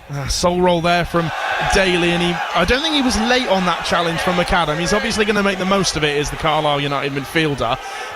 Soul roll from Daly to get away from Ajiboye on this near side, and lost control of the ball, dived in against McAdam. Like I say, I don't think it was late, just a coming together. And a throw-in for Yeovil Town. I think Cousin Dawson's not happy because he tried to take the throw-in from behind the advertising boardings. And you're not allowed to do that, Finn. You're not allowed to do that. No, you get onto the pitch first and, 54 gone. Carlisle 3, Yeovil 0. There it is. Jed Ward, that long ball towards Daly. Almost headed forward to McCormick. The idea was there. It's good to see. Mafiko picks it up in midfield, left side, runs forward inside left channel. Still goes Mafiko. Ball into the area, cannoned off of McAdam. Corner kick to Yeovil Town on this near side. This is better. It is better from Daly there. He didn't actually get the first contact on the ball to him, but he put the pressure on to force the error. Mafiko then charges forward, and we've got ourselves a set piece. Darren Simpson, the assistant manager, just ushers Daly forward as well, because he's the player kind of just hanging back at the moment. It's going to be McGavin over this corner. Path of the course. Both arms of McGavin aloft. Towards... Gabe Breeze on this. The goal. I was kind of arcing towards the back post, but Gabe Breeze is tall and is able to pick it out of the air. Yeah, excellent goalkeeping. Yes, exactly what you want your goalkeeper to come and do. His defenders will be desperate for him to make those headers make those claims 9 times out of 10. Right underneath the crossbar from McGavin. Excellent goalkeeping from... the man in all pink. Ward, ball out to McCormick on this near side. Can he reach it? Can he get... He can, goodness me. Luke McCormick busting a gut. Lays it... kind of cuts it towards Campbell, but... defended well by Harvey McAdam. Jump in the air by Cousin Dawson. And this is Carlisle United on another attack, from defence to attack, a counter-attack. Ajiboye, near side, cuts the ball across and away by Ferguson. Ward was absolutely in no man's land at his front post, really. Not quite a no man's land, to be fair. And defended well by Yeovil Town. McAdam on a 1-2 from Warren. Into that front post at Ajiboye. He headed it, but as I say, it was wide, so goal kick to Yeovil Town. But that's the danger that Carlisle United can pose. Yeah, Ajiboye is a man clearly enjoying his football at the moment. Lovely work from Armstrong to flick the ball around the corner to Ajiboye, and he was away and racing. FCD isn't as quick as one or two others in the Yeovil Town squad, and he was always chasing shadows there, but a good cross in was snuffed away by a combination of Ward and Ferguson, and another attack dealt with. Cousin Dawson streams forward. I like this. Past the halfway line. Mafiko back to Cousin Dawson, who's just edged back into his own half. Ward. McGavin drops deep. Mafiko. Campbell. That's such a heavy pass from Campbell that didn't need to be, because McCormick was onside. He was the man, running the line, really. And needlessly a loss in possession as well. Got to be getting that pass right. Doesn't need to absolutely blow the spots off it.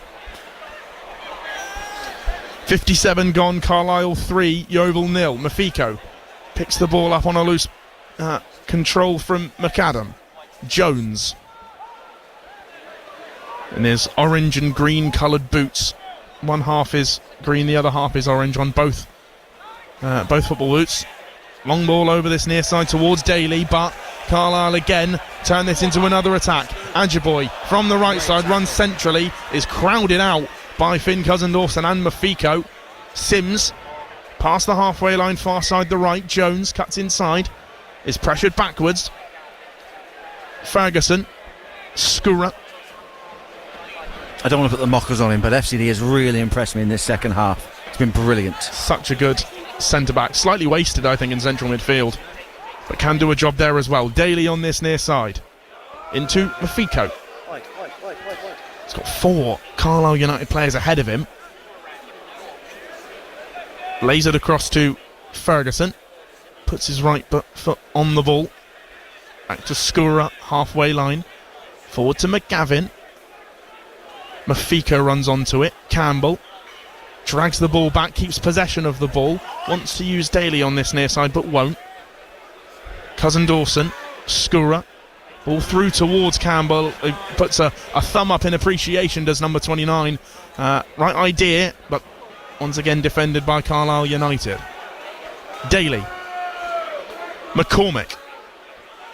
Yeovil's top scorer this season. 8 goals. A real purple patch he went through at the back end of last year. Cousin-Dawson. Prolonged spell of possession here for Yeovil Town. Skura to McGavin. Through the lines.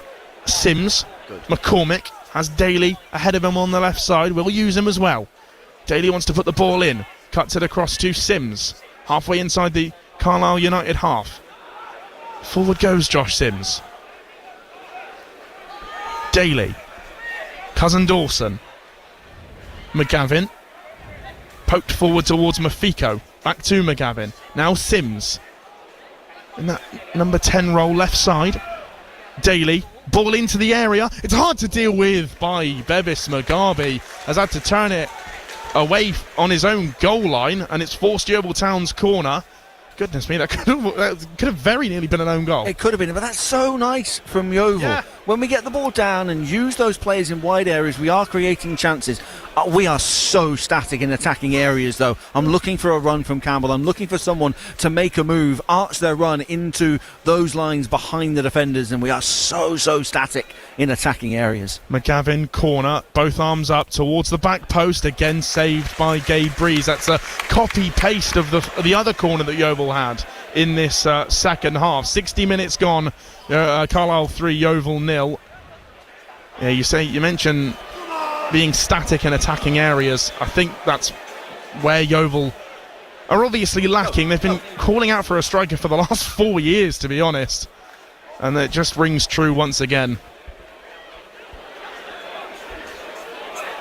Because Campbell is a striker, Jarvis is a striker, but more of a centre forward than anything. Carlisle United again come forward, this time with Wern. Wide into the area though. Armstrong looking for his second, and it's high and wide over the goal. Another chance for Carlisle United. Less so in this second half, to be fair. Armstrong trying to get his second of the afternoon, 11th of the season, and it's a Yeovil Town goal kick. Definite frustration out there at the moment. Brett McGavin and somebody on the Yeovil bench having a little bit of a disagreement on the set piece that was coming in a minute or two ago. There's definite a feeling of frustration amongst this group at the moment, because the second half has been really quite a positive experience. It has, and Cousin-Dawson is going to venture into the Carlisle half. Daly wants to pick the ball up. That's great defending from Jack Ellis. The one change that Mark Hughes made coming into this game, gets ahead of James Daly on this near left-hand side and ushers the ball out for a throw-in. No movement whatsoever. No. Mafiko peels off of Ajiboye and takes the ball from the throw-in, plays it to McGavin, and now it's Ferguson, Sims, Cruyff turn, cuts in field. Mafiko out wide again to Daly, who is in acres of space, lots of green to run in, low ball into the area, defended again by Jack Ellis. Another corner for Yeovil Town. Let's not make it like the former two. Yeah, not a great cross in, but had to be dealt with nonetheless. Brett McGavin's just had a little look over at Darren Simpson. I think it was Simpson that he was disagreeing with about the previous set piece. I think he wants this one to head towards the back post. That's where Skura is. That's where Ferguson is. And they're going to go short, actually, at Yeovil, towards Dakari Mafiko, edge of the penalty area, across to Sims, floated into the area, and no one's there. That needed a Skura, that needed a Ferguson. It didn't find one, and it's a goal kick. It's so nearly good. Yeah, it's so nearly good. So nearly really, really good, isn't it? That was something different. I'm not a big fan of short corners, the truth be told, but that was worked nicely and quickly. But that very final ball from Sims either needs to be drilled hard and low towards goal or put on a green and white head, and in the end it was kind of neither. The home team, the home fans, just G-ing their team forward. Currently 3-0 up here at Brunton Park. If you're just joining us on BBC Radio Somerset, goals from Feeney, Armstrong and Ryan Galvin in the first half. And I know we've mentioned before, and it's a sore subject for Yeovil Town fans, but they've been 3-0 up before and lost the game at half time. Could very much still happen. Anything happens in football. But with about 27 minutes to go of normal time in the second half, it's looking unlikely. There's a distinct lack of urgency from the Yeovil substitutions, and that surprises me slightly. There are a couple out. I can see Terrell Works, I can see Troy Perrott and Harvey Greenslade, but they aren't doing what I would call a vigorous warm-up. We've gone beyond the hour mark now. Could we inject a bit of energy with Terrell Works possibly on one of the sides and use Daly on the other side, just to inject a little bit of energy, a little bit of pace, potentially? I think you need to as well, with the amount of football that Yeovil have played recently and will play in the next coming weeks. You've got Sutton at home on Wednesday, you've got the FA Trophy quarter-final on Saturday. You've had Altrincham, you've had Boreham Wood, you've had Rochdale, you've had Aldershot. I don't know. I think for me there does need to be a bit of a change. Adjaboy holds his body well, gets past Finn Cousin Dawson. Adjaboy's still going. He's got so many green and white shirts around him. Wern is onside, and Ferguson able to slide across and I was going to say not maintain possession for Yeovil, but keep it at 3-0. That's a lovely low arced ball into the penalty area that's again had to be dealt with by Yeovil Town. Could very much have been 4-0 there if Armstrong had got something on it. Good defending though. Carl Ferguson not once but twice, dealing with very, very dangerous balls very, very well. I think the call for possibly Terrell Works here is because we've had that success down the left-hand side in particular, can we duplicate that on the right? Can we add that extra bit of spark? We saw what he could do against Aldershot with a little drop of the shoulder and a little burst of pace. Can we inject that into this game here? Yeah, he did the same against Boreham Wood. As you say, Ben, that injection of pace. But just looking down at the substitutes, they are just ball watching at the moment, not really in that kind of vigorous warm-up as you were mentioning, Ben. Adjaboy on this near side floats a ball into the area, collected by Jed Ward and rolled out to Dakari Mafiko. Wasn't quite ready for that. It's going to be a stoppage in play though, as Armstrong is down on his front at the moment. He landed awkwardly there, he did. I think, Armstrong. No Yeovil player was anywhere near. No. I'm not sure whether or not he might be just slowing the game down here slightly himself, but it was a bit of a bad landing, wasn't it? Yeah, just a break in play here, a natural break in play with drinks near the pitch, not allowed on the pitch. Fourth official's not happy with that, of course. Fourth officials aren't happy with much these days. Well, no. So yeah, just a chance for Brett McGavin and James Daly and Luke McCormick to have a bit of a chat with the management and coaching staff at Yeovil Town. Referee in conversation with Finn Cousin Dawson drops the ball and we restart play here. 67 minutes gone. I didn't do that on purpose. Carlisle 3, Yeovil 0. Sims is gone. And Sims has gone, and he gets the better of McGarvey there, but Feeney comes across to cover, and Carlisle do the same as Yeovil Town there and float a ball over the top, chested down by Armstrong, who gets the better of Skura, just going to cut inside on his left, still going is Armstrong, releases a shot just wide. What strength from Luke Armstrong to just muscle off Declan scorer, see that opportunity in the bottom corner, release a shot, and it's just gone wide. Goal kick. I know we harp on about strikers, don't we? But so you look at Carlisle, they've got an Alan Armstrong that can do that. Which of the Yeovil Town entire squad is able to do that on a semi-regular basis? Right now, it's not a long list, is it? Let's be honest with you. He is so impressive. Skura is a big defender, strong defender, and Armstrong definitely got the better of him. But thankfully, his shot was just wide of that far post. 10 goals this season, has already scored this afternoon in that penalty in the first half.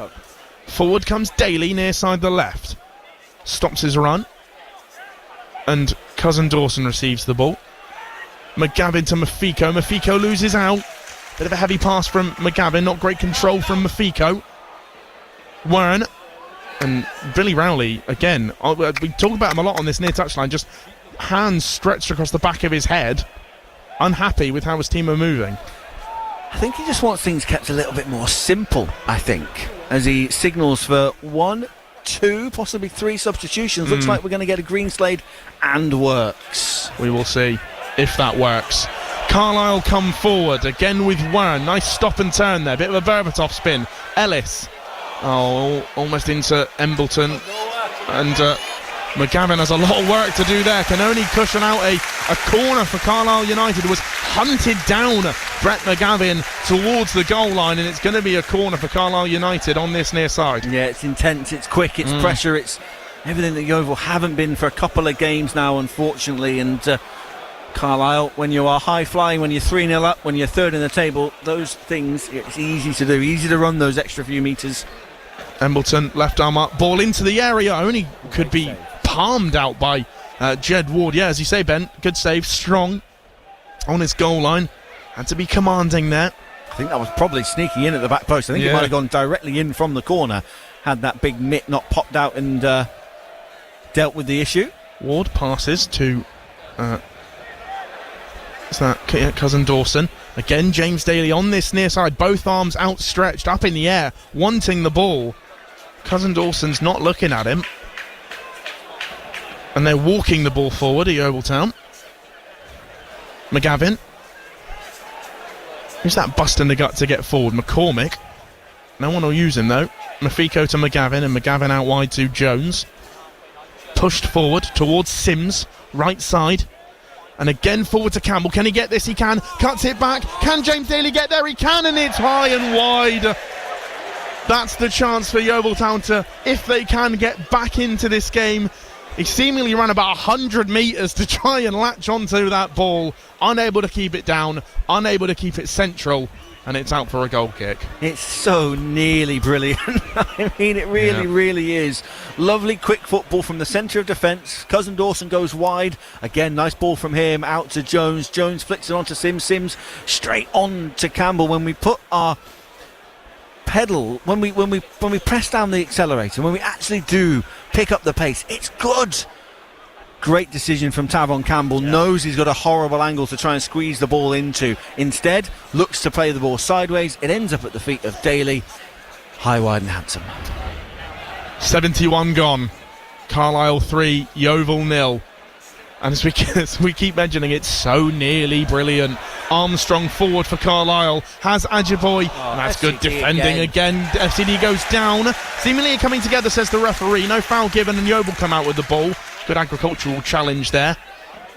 Yeah, the more I see of FCD at the heart of this defence, the more I like. That's 2 excellent tackles. One of them almost certainly shot saving. The second has got Yeovil the ball to get going forward. FCD has really impressed me this second half. And like I said earlier, FCD is he's so good as a centre-back. I can't believe they used him in midfield. Not to say that he wasn't good, but he's better than being the square peg in a round hole. Yes. Is FCD. I really hope we get to see him for a run now. Wannell's going to come back in and be available, of course he is, but I really hope it's not at the expense of FCD. We will see Harvey Greenslade and Terrell Works come onto the pitch shortly. And a triple substitution from Carlisle United, including Linney and Chris Con Clark. If you can turn around as Mark Hughes and call upon Regan Linney and Chris Con Clark, it's fair to say you've got some squad depth. You really do. Goodness me. Mark Hughes just giving an appreciative slap on the back to both Linney and Con Clark. And we will also see Terrell Thomas come onto the pitch. But that triple substitution will be made. Regan Linney, after being out with injury in the last, lately for sure, will come on for Elliot Embleton. Regan Linney, 33rd appearance this afternoon, 17 goals for Carlisle United. He's their top scorer, and rightly so. So we will see Stephen Wern come off, and Chris Con Clark will make his way onto the pitch as well, as Regan Linney gets a rapturous applause from the home fans, a standing ovation as well from some around us here in the West Stand. Understandably so. Harvey McAdam will also make way for Terrell Thomas, and that's the triple change for Carlisle United. I mean, who do you bring off with Harvey Greenslade and Terrell Works? I think Ryan Jones is going to be one of those. I do expect him to be one. I wouldn't be shocked if Tavon Campbell is the other as well. We will soon see. It's a lot of information to put into one little small substitutions board. Yeah, the fixture secretary's going to have a job on his hands. Ryan Jones has gone off on the far side. I think he's been given the nod. And James Daly on this left-hand side. I thought he's been quite good, actually. Yeah. But it's a double swap in those wide areas. Yeah, Jones off for Works and Daly off for Greenslade.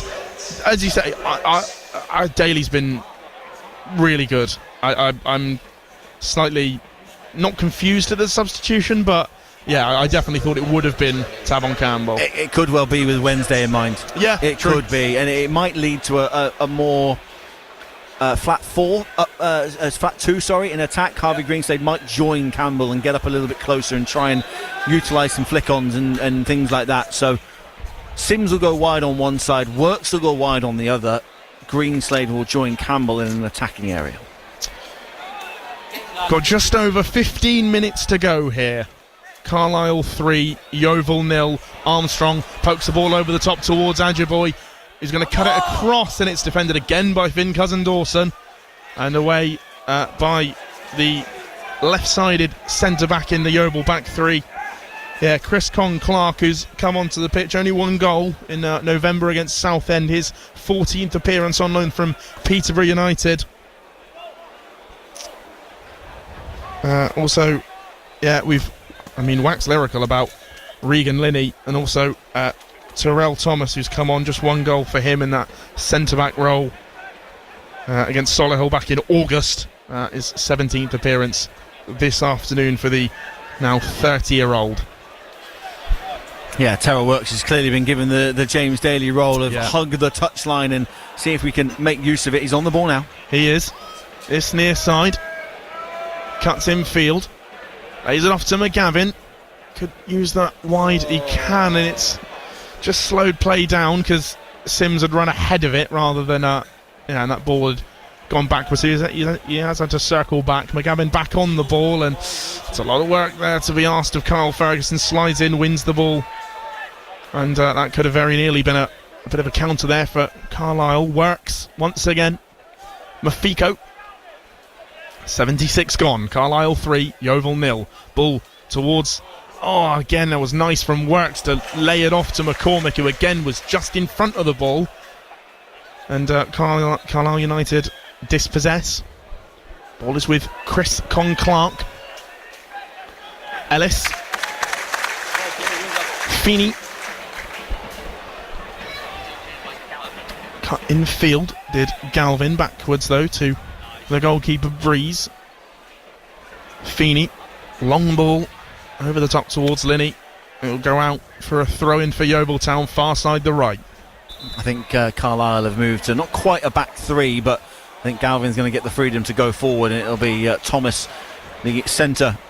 Bevis McGarvey, the centre of the three. Thomas right of the three, and Feeney will go left of the three. And a couple more changes for them now. They can start to make the twists and turns as Parker comes on loan from Hull, and Charlie White, who scored in this exact fixture 10 years ago. Wow. Would you believe? Wow. Into a real time capsule there. So David Ajiboye, who's had a really good game for Carlisle United, unfortunate to not get a goal here this afternoon, comes off for Hugh Parker. Yeah, 4 appearances, has been mentioned, on loan from Hull City. And Charlie Wyke, 23 on his back. 4th appearance as well this afternoon. He's dealt with an ankle injury for just over a year. He returned at the end of January. So very much getting back into the swing of things here in Cumbria. Approaching 78 minutes, Carlisle United 3, Yeovil Town 0. And we're going to get a Troy Perrott. I've just seen him pop his head out from the Yeovil Town dugout. He's kitted up, ready to go. So Yeovil are going to make their 3rd change in the very near future as well. Scurra on the ball for Yeovil Town. Sprays it across to Mafiko. Works. Hugging the touchline on this near left-hand side. Mafiko back to Cousin Dawson.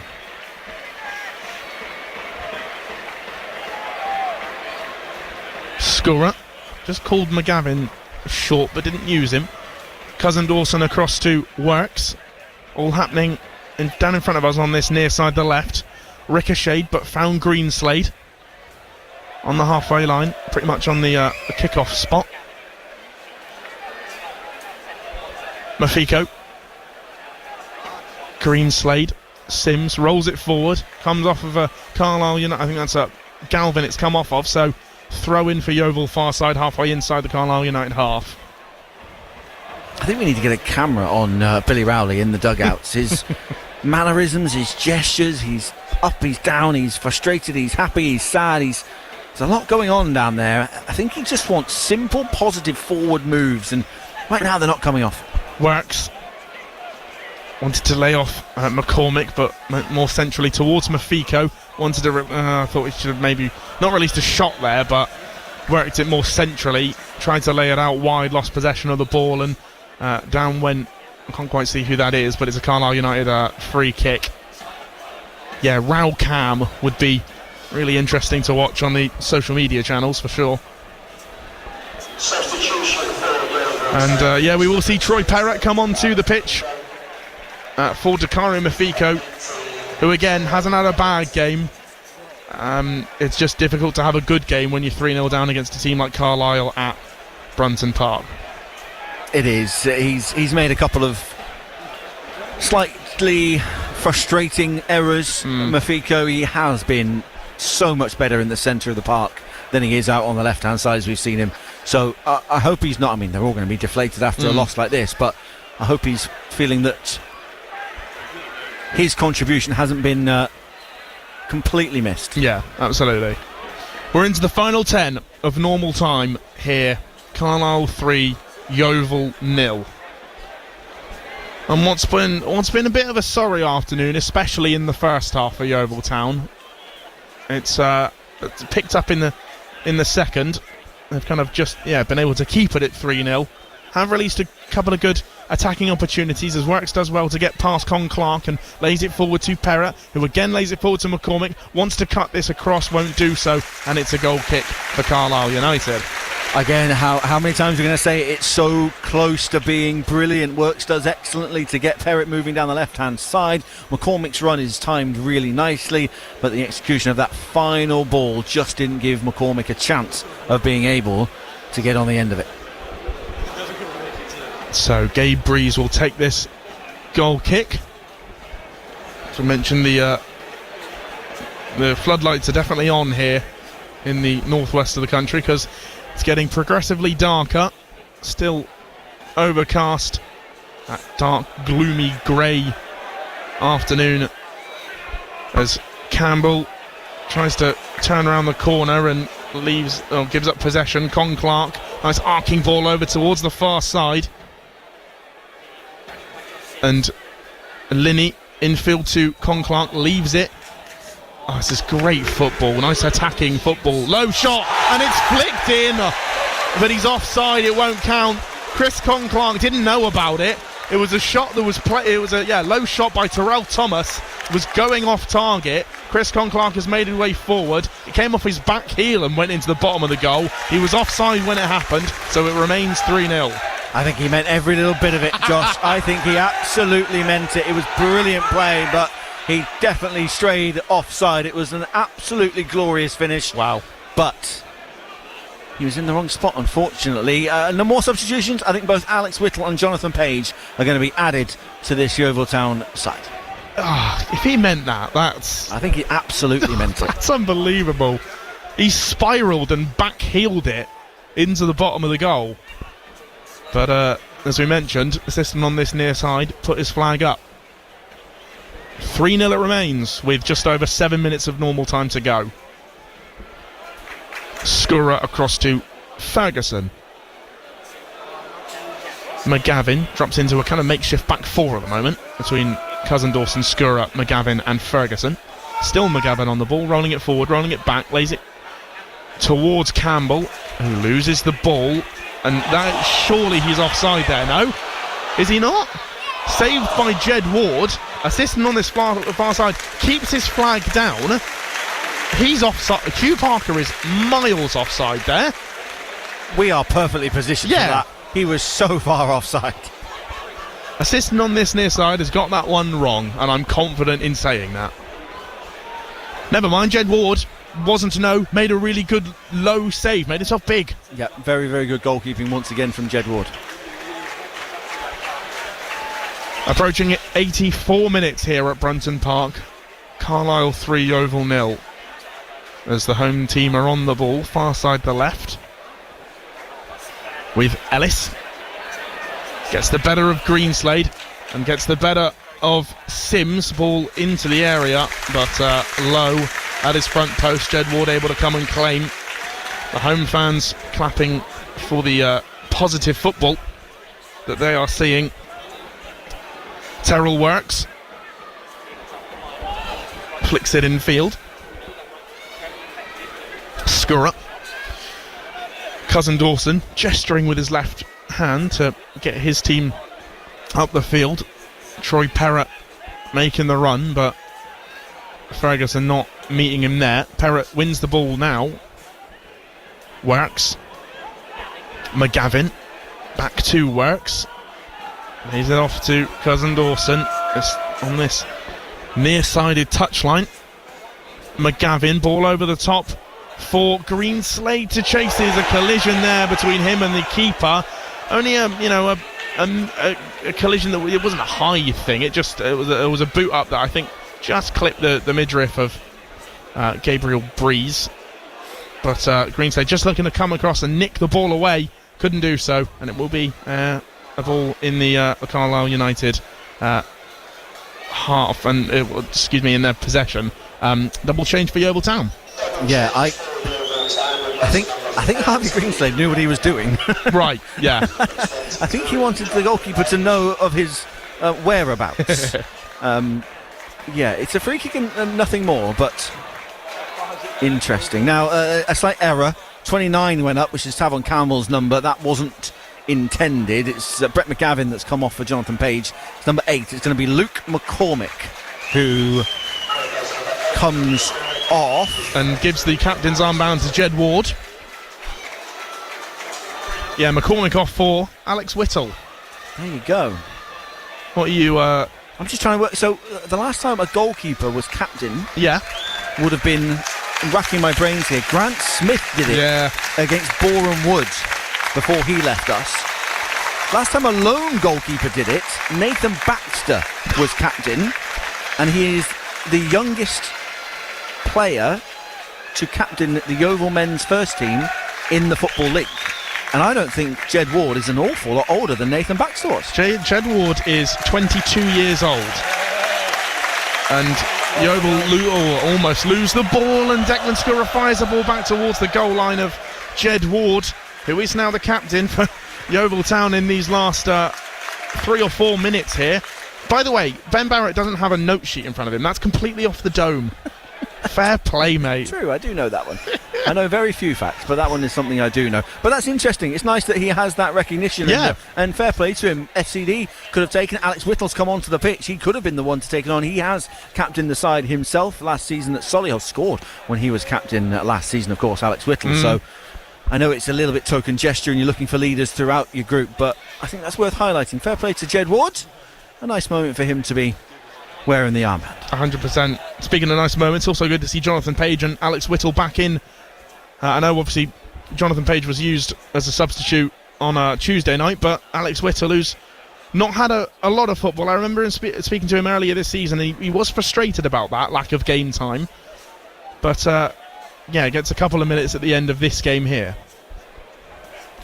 Seemingly dealing with a few injuries as well, both Page and Whittle, so it's always good to see them back in the fray.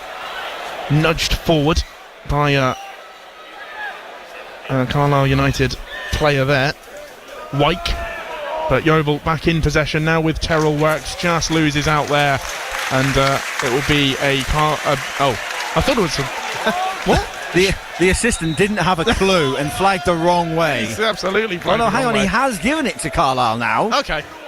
The assistant didn't have a clue, and the ref originally overrode him and now has given it Carlisle's way. I was going to say, if that's a Yeovil Town throw, then pigs are flying, but Pigs very much firmly on the ground, and we resume play here.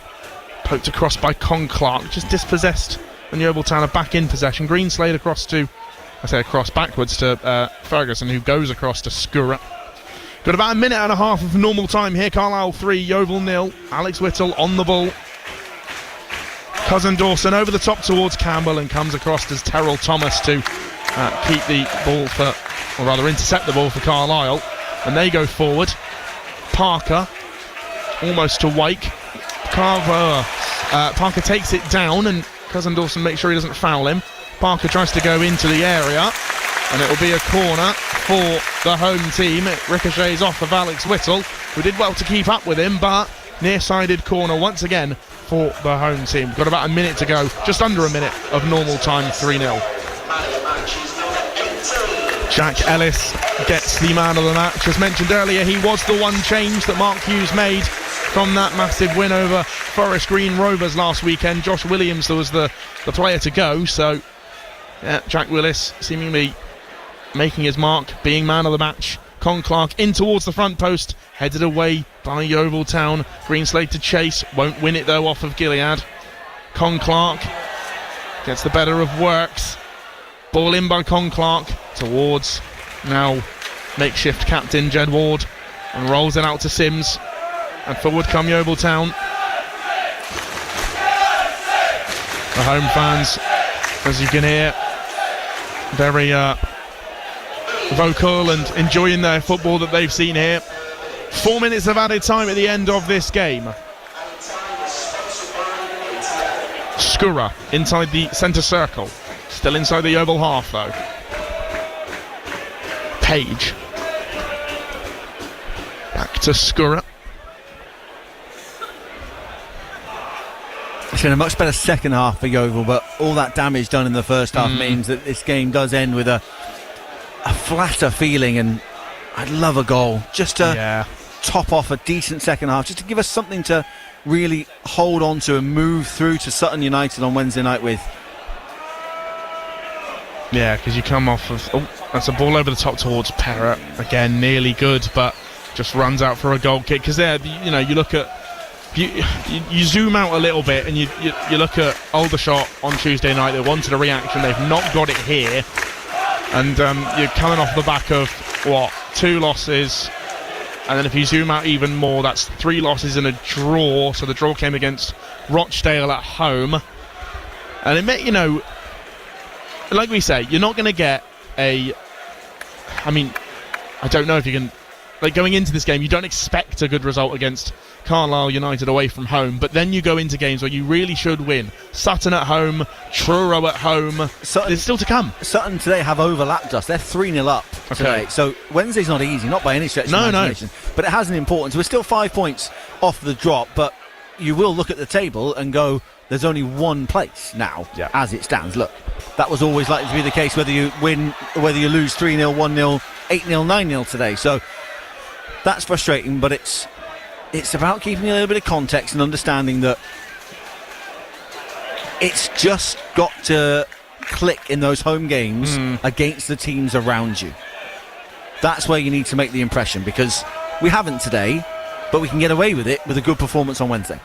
Greenslade inside the final 2 of the additional 4, cuts it into the area for Parrott to try and fire at goal. Defended well by Carlisle United, and they come out with the ball. Con Clark rolls it backwards to Thomas, and he's halted by Finn Cousin-Dawson. So free kick to Carlisle United halfway inside their own half. 90 seconds to go here of the game, and that's pretty much it from here. Yeah, Wednesday, as we say, is important because Sutton are around Yeovil Town, and that's the thing in football. You've got to beat the teams that are around you, especially when you're at home. I'm not going to say that Wednesday becomes a massive game and it's a must win, because it's not, but you do look at those fixtures as ones to get a positive result from. Absolutely you do, and that's the case almost regardless of what position you're in. If you beat those around you and beat those and get that home form right, your season will kind of take care of itself. And if you do get a walloping somewhere at a Rochdale or a Carlisle or a York or whatever, then so be it. So look, today's disappointing, today's frustrating. There's been flashes in this second half, and I think certain players, FCD, James Daly in particular, have really shone in the second half.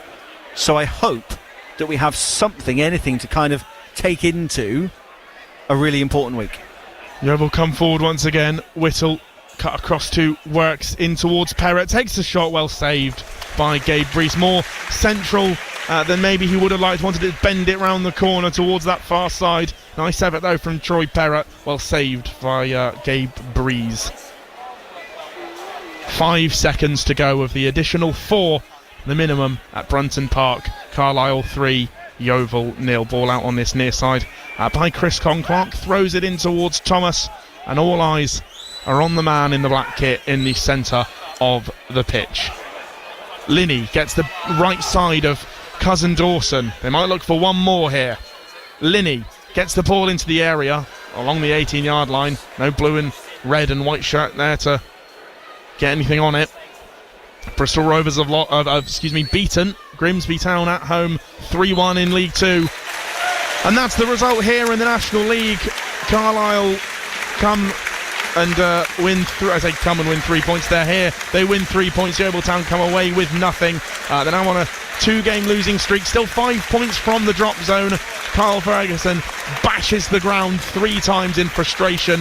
Yeovil Town players are on their haunches. Cousin-Dawson down away to our right-hand side, just squatting, taking a moment. I saw who else was that? Was that McGavin as well, that was seemingly beaten up from today's result. It's not been a fun afternoon for Yeovil Town, Ben Barrett, but sum up the game if you can. Damage was done in the first half, wasn't it? Yeovil not at the races early doors and made to pay the price for some sloppy errors and giving a very, very, very good Carlisle team every chance of making life easy as it possibly could be. Second half showed a bit of fight. There was some nice football being played at times, but all too often all of the hard work went into a poor final execution. It was nearly brilliant at times, but at the end of the day, a very good Carlisle team have made a not so good Yeovil team look really quite poor. That home form, as Ben was saying, has to be to continue. You know, the point against Rochdale last weekend, and I like I said earlier, I don't want Wednesday to become a massive game in quotes, or a must win. Wednesday's game against Sutton United, which you can hear on BBC Radio Somerset on Wednesday night, is important, but it's not all that people are, I suppose, are painting out to be, if that makes sense. Yeovil, as I say, on that 2-game losing streak, they look to snap it on Wednesday. We will see come Wednesday night. Carlisle continue their winning run of 3 at Brunton Park. Full time here. It finishes Carlisle United 3, Yeovil Town 0. 4 points clear of the drop zone on this Saturday evening. Results on Saturday: Sport, Swansea City 1, Bristol City 0, Bristol Rovers 3, Grimsby 1, and Carlisle 3, Yeovil 0. Reaction to come between now and 7 o'clock. Latest in the rugby, the Prem Rugby Cup. It kicked off at 4:30. Exeter 12, Bath 7. England lost by 42 points to 21 to Ireland at Twickenham. Ireland ran in 5 tries. Talking of tries, Scotland have just touched down at the Principality. Wales 7, Scotland 5. 13 minutes on the clock, so conversion to come. Wales 7, Scotland 5. Carl Steen has just scored a try for Scotland. In the Premier League, some eye-catching results. results, none more so than Burnley earning a point at Chelsea. Chelsea won, Burnley won. Fleming with a 93rd minute equaliser. So Chelsea won, Burnley won is a result. Tammy Abraham getting a late equaliser for Aston Villa. Aston Villa won. Leeds United won at Villa Park. And Brentford 0, Brighton 2 is a latest score. But it looks like Brighton are heading for 3 points. Semi-finals day at Snooker's Players' Championship in Telford. John Higgins leads Judd Trump by 5 frames to 4. Both the matches are the best of 11 frames. Tonight it's Zhao Singtong against Mark Allen. That's a 7 o'clock start. And at the Winter Olympics, Team GB's men's curlers playing Canada tonight in their gold medal match. It's a 6:05 start. They're looking to become the first British men's team to win the competition since 1924. So this is Saturday Sport. Richard Hoskin with you on this Saturday afternoon. Get in touch between now and 7 o'clock. 08000 855 949 is our phone number. You can text the programme on 81333. Start your message with the word Bristol or Somerset so it reaches me here in the studio. And on social media you can contact the programme via at BBC Bristol Sport. You're listening to Saturday Sport. It is exactly 5 o'clock. Saturday Sport. BBC Radio Bristol and BBC Radio Somerset. Headlines on this Saturday afternoon. A defeat for Bristol City. 12:30 kick-off. Swansea winning 1-0. The only goal of the game came in the first half. But the cross still comes in from the right-hand side. It's a good hanging ball back into the 6-yard area and volleyed in by that man, Zan Vipotnik, who manages to beat Atkinson at the back post. Volley at home from 6 yards, and against the run of play, Swansea City have taken the lead by a goal to 0. Much needed win for Bristol Rovers. They've beaten Grimsby 3-1 at the Men. Kofi Barmer, Joe Quigley and Yusufa Kamrich. It's the first win in 4 matches for the Gas. Means they're 4 points clear of the relegation zone. And it's Forrest Barmer with the volley! Oh my word! Kofi Barmer, he's done it again! From 20 yards out, and here at the Mem, it's another spectacular goal from Kofi Barmer. It's Bristol Rovers 1, Grimsby 0. A Kamrich edge of the area, drags it across! Quigley's there! 2-0 Rovers. Joe Quigley on target. Bristol Rovers 2, Grimsby 0. Cross comes over all the way through the 6-yard box, and it is a goal. It's a goal back for Grimsby. Andy Cook manages to hold off his defender. This game is nowhere near over. It's Bristol Rovers 2, Grimsby 1. Joe Quigley cuts back the cross. It's Thompson Summers. What a chance. A Kamrich for Rovers. Yusufa Kamrich finds the corner. A cool, composed finish from the youngster, and they've restored their 2-goal advantage thanks to the Tottenham Hotspur youngster Yusufa Kamrich. It's Bristol Rovers 3, Grimsby 1. Now 4 games without a win for Yeovil. They've lost 3-0 at Carlisle. All the goals scored in the first half. Carlisle play up ball back into the area, flicked on, and it's in.